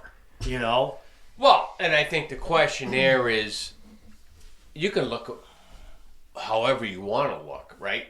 If you get the material to back up and the music to back up everything, you can look however you want, because it's all in the music, right? Mm. And I think that's why Van Halen, because Dave came out with some pretty fucking wild outfits over the years, but you couldn't question it because the music was always there to back it up. So I think Journey was a little more blue collar, and I don't think they were that flamboyant with their outfits and stuff like that. And they had the music, they had the song. We haven't even got to the second song yet. No, I know. I know. All right, let's move on. Send her my love. I got another great song, more great Perry, well-structured song, soundtrack ready song. You could put that on a movie soundtrack to something. Great song. Yeah. Well written. Agreed. Another gem. What are you going to say about that, Another Kane Perry writing Yeah, team. great. Yep. Chain Reaction. Good song. Yep. Not great for Journey, but still strong. Like the call and response vocals, I think they Yep. had in that. Yeah. I like that. Great guitar solo outro from Sean. And I love the video of this song. I They don't know have if a I cool remember. video. All right. It's I think you're seeing Sean kind of more prominent with the guitar in this song. I think on that first side, let's just say of the LP, this is probably the weaker of the top 5 songs, but it's still, I'd say, a good song. yeah, very, very good song. Very well written song. Just Yeah. like song structure, everything was. This is reminiscent of Def Leppard Pyromania, where you just hit after hit after hit. Yeah. This great Except- writing. Right. But I know where you're going, Well, and I'm going to touch on it too. no. I mean, I think this Yeah, isn't. This Isn't these types of music like we're not we're in the room listening to this with our girlfriends and wives, of course. and that's the success of this versus listening to friggin' I don't know, like Motley Crue, and it's just us. This. You know what I this- mean? This, The appeal. This music lets you throw a move on the wife. There you go. Yeah, absolutely. All right. After the Fall. No, that's not what I got. That's what I got. Oh, did I f- miss a song? Probably. Shit. Hold on. So No, I got it on the back. why don't I start then while he's... Oh, go ahead. I just let's- didn't have it in order. I'm just gonna say I love this song. This is my favorite song on the album. Just me personally, I just love the way it swings. It just the flow of it. I think Steve Perry, his vocals soar in this song. I just I still listen to this song. I mean, once in a while, occasionally to this day. I think it's a masterpiece. Yeah. I wrote Let's Hold Hands And when I hear the song, I just want to pour a glass of wine and and dance with the old lady. Like, it just makes you feel freaking good. Yeah, I got the poppier side of Journey. Obviously, not a rock driven song. I go really good song, great harmonies, more great songwriting, more great Perry. Yeah. Just great. And I don't even know if I would say I know the song that well. I mean, it's not a hit. It's not. Once you hear it, you're like, oh. And if someone say, hey, Journey After the Fall, I have to think of going, right. And then you hear it, and you're like, oh, it's awesome. Yeah. All right, here's a little number, Faithfully. Never heard of it. Is that off the Kicks out? Cool Kids? Yeah, what are you going to say? I got Greatest Rock Ballad Ever. Yeah. Emotional song. It's kind of emotional, and I think a little more for you and I because it's about being on the road, and you could probably relate to how we probably would have been if we were out touring for 9-10 months away from your family, and I think that's what he's trying to touch on, right? Yeah. Unless I got the lyrics wrong here. Kane wrote it. Kane wrote the whole thing, And, I love it. I think it's one of the greatest songs they wrote, and I think it's one of the greatest songs ever. The guitar solo was just awesome. Awesome. And the vocal and guitar little callbacks they were doing with each other. It's just freaking masterful. It's a masterpiece. Right up there with the Kicks. Yeah, right there. Well, they wrote it, right? That was a cover. Yeah. Journey covered it. All right, Edge of the Blade. We got that. Well, Perry, Sean, and Kane wrote this. I thought this was really heavily Neil Sean, kind of hard and heavy for them. Yep. I thought, when you look at the entire album, so guitar, when you listen to Neil Sean's guitar, it's just that tone that sounds like it's almost like in a like a hollow, like in a room without window. It's such a weird sound that he has. You know what I mean? It's hard to explain. Sound. Yeah. I'm not saying it's bad.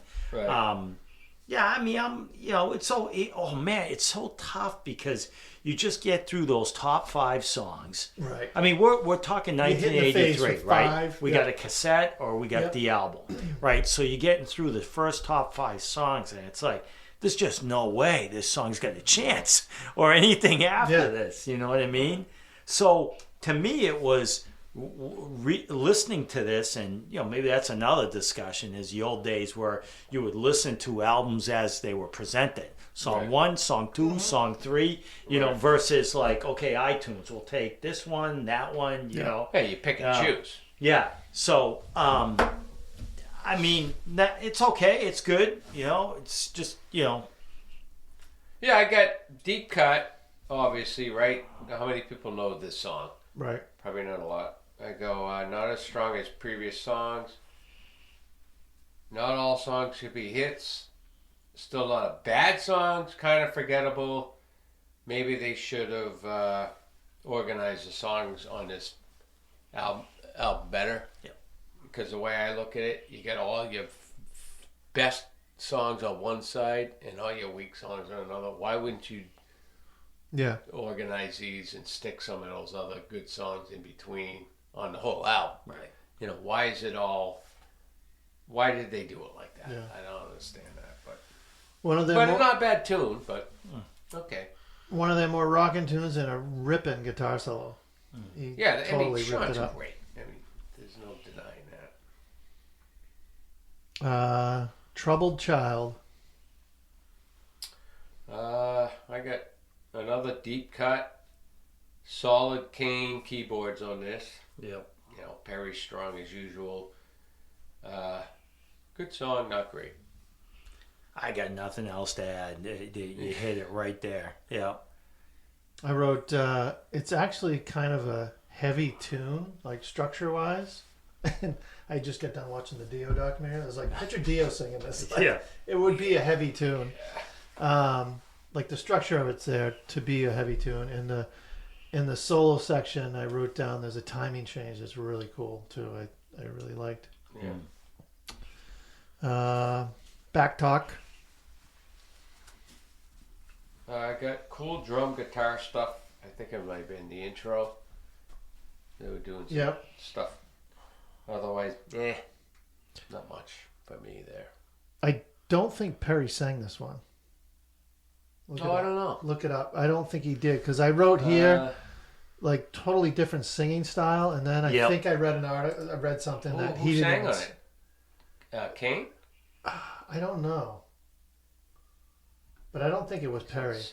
It was written by Perry Kane and Steve Smith, actually, the drummer. I think Smith sang it. I don't know who sang it. Yeah, I put the same thing, Derek. I didn't recognize the vocals. I was like, thrown back. I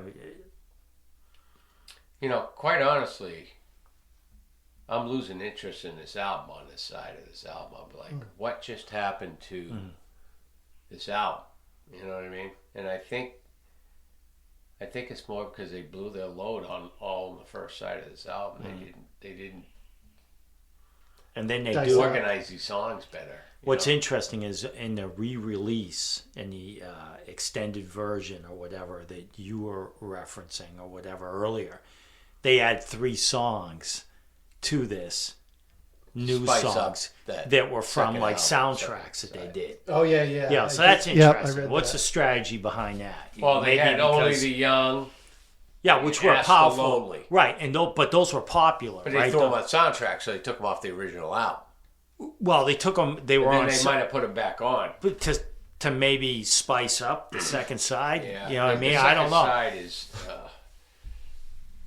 But why would you? Why would who's in charge of the order? Usually the producer, I think. Why would the producer put all the greatest songs on one side of an album, and not say, "Hey, we got to save Send Your Love and Faithfully for second side"? You can't have. He didn't like taking his cassette out of the car and flipping it over. But you had to. It doesn't matter what it is. You had to flip over Van Halen 1, right? And guess what happened when you flipped it over? There was a shitload of great songs coming on the other side, right? Yeah. I don't know. Maybe they thought some of these were going to hit. I don't know. Or chart. Why don't you look into that next week? I think I will. All right. Frontiers. Nah. I wrote No Lucky. Yeah, I thought this was the worst song on the album. They named the album off of this song. Yeah. One of the worst songs on the album. I mean, come on. It seems like it's a riff that Sean came up with and wanted to build a song around it, but it just didn't work. Right. It's kind of a cool little riff, but you can't build a whole song around it. Just didn't. Why not work. name the album Separate Ways, which still goes with the theme of them with, what is this?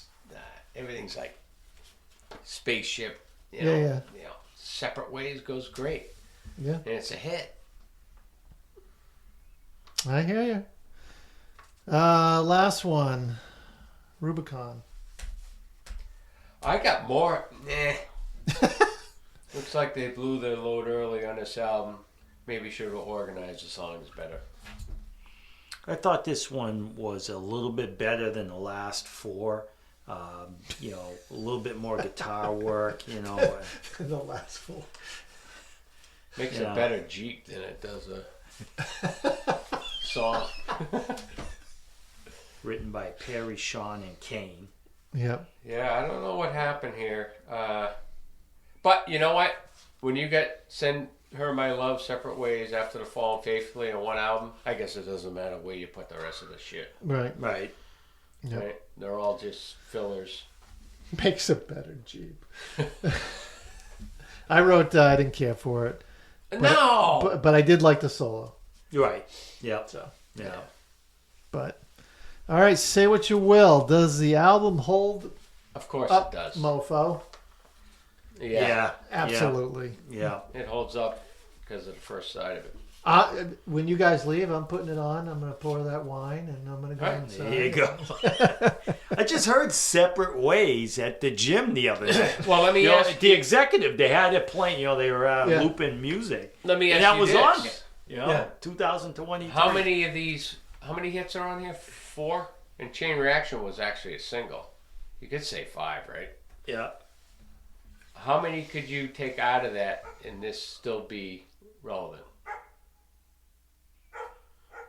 3.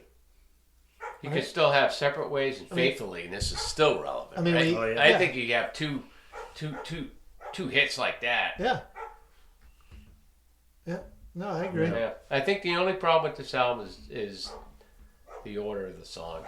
They should have broke it up, and you can't have a second side with nothing on it. I don't just know. think that, too, the other thing to keep in mind here, it's worth noting, the time period, 1983, a lot of shit happening with MTV and a lot of, like, fakeness and stuff. Yeah. And yet these guys are writing, like this material that is just incredible songs. Right. You know? Not influenced by all that other crap. And I think the great bands rise above the time period. Well, they You know, don't listen to what's going on Van around. Halen's one of them, obviously. Right? You know, they're just so good that they define. You know what I mean? It doesn't matter what's happening. Well, they set the times. Commercial They don't. success. They don't get influenced by it. Right. Yep. You know, if you like looked at this actual album, the vinyl, Yeah. and you took this album, you found the original album. The first side would be worn out to hell, and the other second side, it probably looks as if you just bought it. Right. Who played the second side of this album? No one. Yeah. What are you playing off that? No one. Nothing. Yeah, and the year before. That's weird. I've never seen a hit album like that, structured like that. You know? Doesn't that seem weird? Yeah. No, I, You know what I mean? I noted that. Yeah, it's. But they gave us 5 great tunes. Yeah, but you got to go. Yeah, You know, that, you know. you got 5 songs in a row on one side of an album that are historic, and then nothing. You know. Trying to find out who like toured with them on this album. Kicks. No. We can get dogs out here. Probably a band like. So I'm just trying to find out who they toured with them. I don't know why I'm curious. Journey in area. Like who would have been? Yeah, so Just because we're talking about like the times and how they Right. rised above and Maybe like a. You Would that guys be think- like a Foreigner or something? Like This a double freaking- Yeah, I know. Foreigner's Foreigner- pretty big though. Yeah, yeah, right. So they probably. oh, this website's. It might be a band like Let's see. Brian Adams might have went out. Yeah, he Something was like getting. that. He was I picking don't up know. steam though too. Here we go. 83. That's tough. See if you guys can come close. Let's Let see. me see. 83. Loverboy. The Cars would be too big. They're too big. Yeah. So close. Journey's arenas at this point. Yeah, they're playing I mean, arenas. Christ. So. Jeez, who's Double. around? But this is pre-Dawkins, pre-Sunset Strip. It's got to be a band that's So on how the do you label. even know who this band would be? Now, I think one of you guys have already said this. Brian Adams. I said Brian Yeah, Adams. yeah. Yep. In June of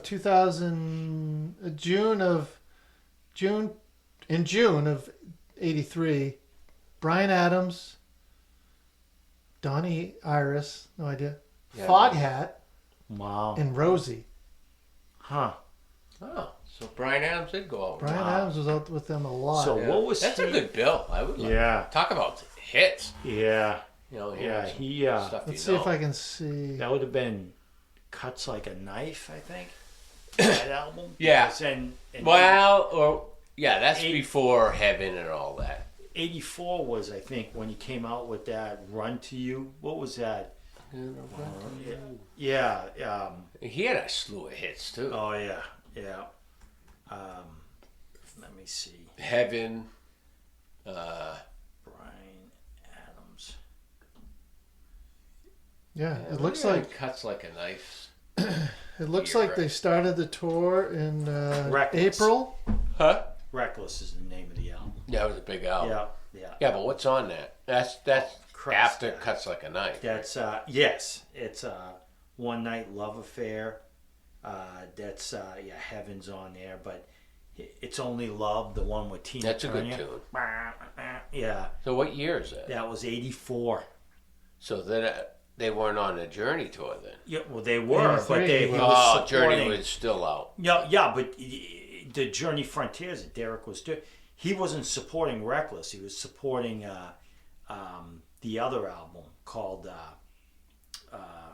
Oh, so Cuts he, Like a Knife. Oh, okay. That was released in '83. Okay, so he's So on that's that. got like Take Me. Oh, I love that song. Take Me Back. And then Cuts Like a Knife. Great tune. Whoa! In August, Sammy Hagar Oh, Hagar. Yeah. did one. Yeah. It looks like he did one show with And they're them. both from San Francisco, right? Yeah, I think so. Isn't he from Frisco? Yeah, he is. What? Are we still? So yeah. All right, cool. Wrap it up. Sure. Yeah. Next month is March. It is. I haven't.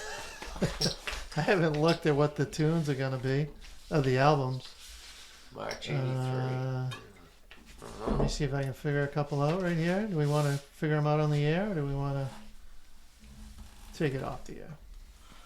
I don't know, Derek. You figure that out. Let's see here. So just a recap, we are going month to month, Yep. and we are in the 1983. Where were you in 1983? I was at Memorial High School in Manchester, New Hampshire. I was a C sophomore, student, right? Ceased. sophomore. Yeah. C student. See, of course. And I was having just as much fun at Central Yeah. when we were playing CYO basketball. There's a lot of bands that came out with albums. Was and- Adam Sandler there with you? Yeah, but he was a year older than I was, so Oh, yeah. he graduated in '84.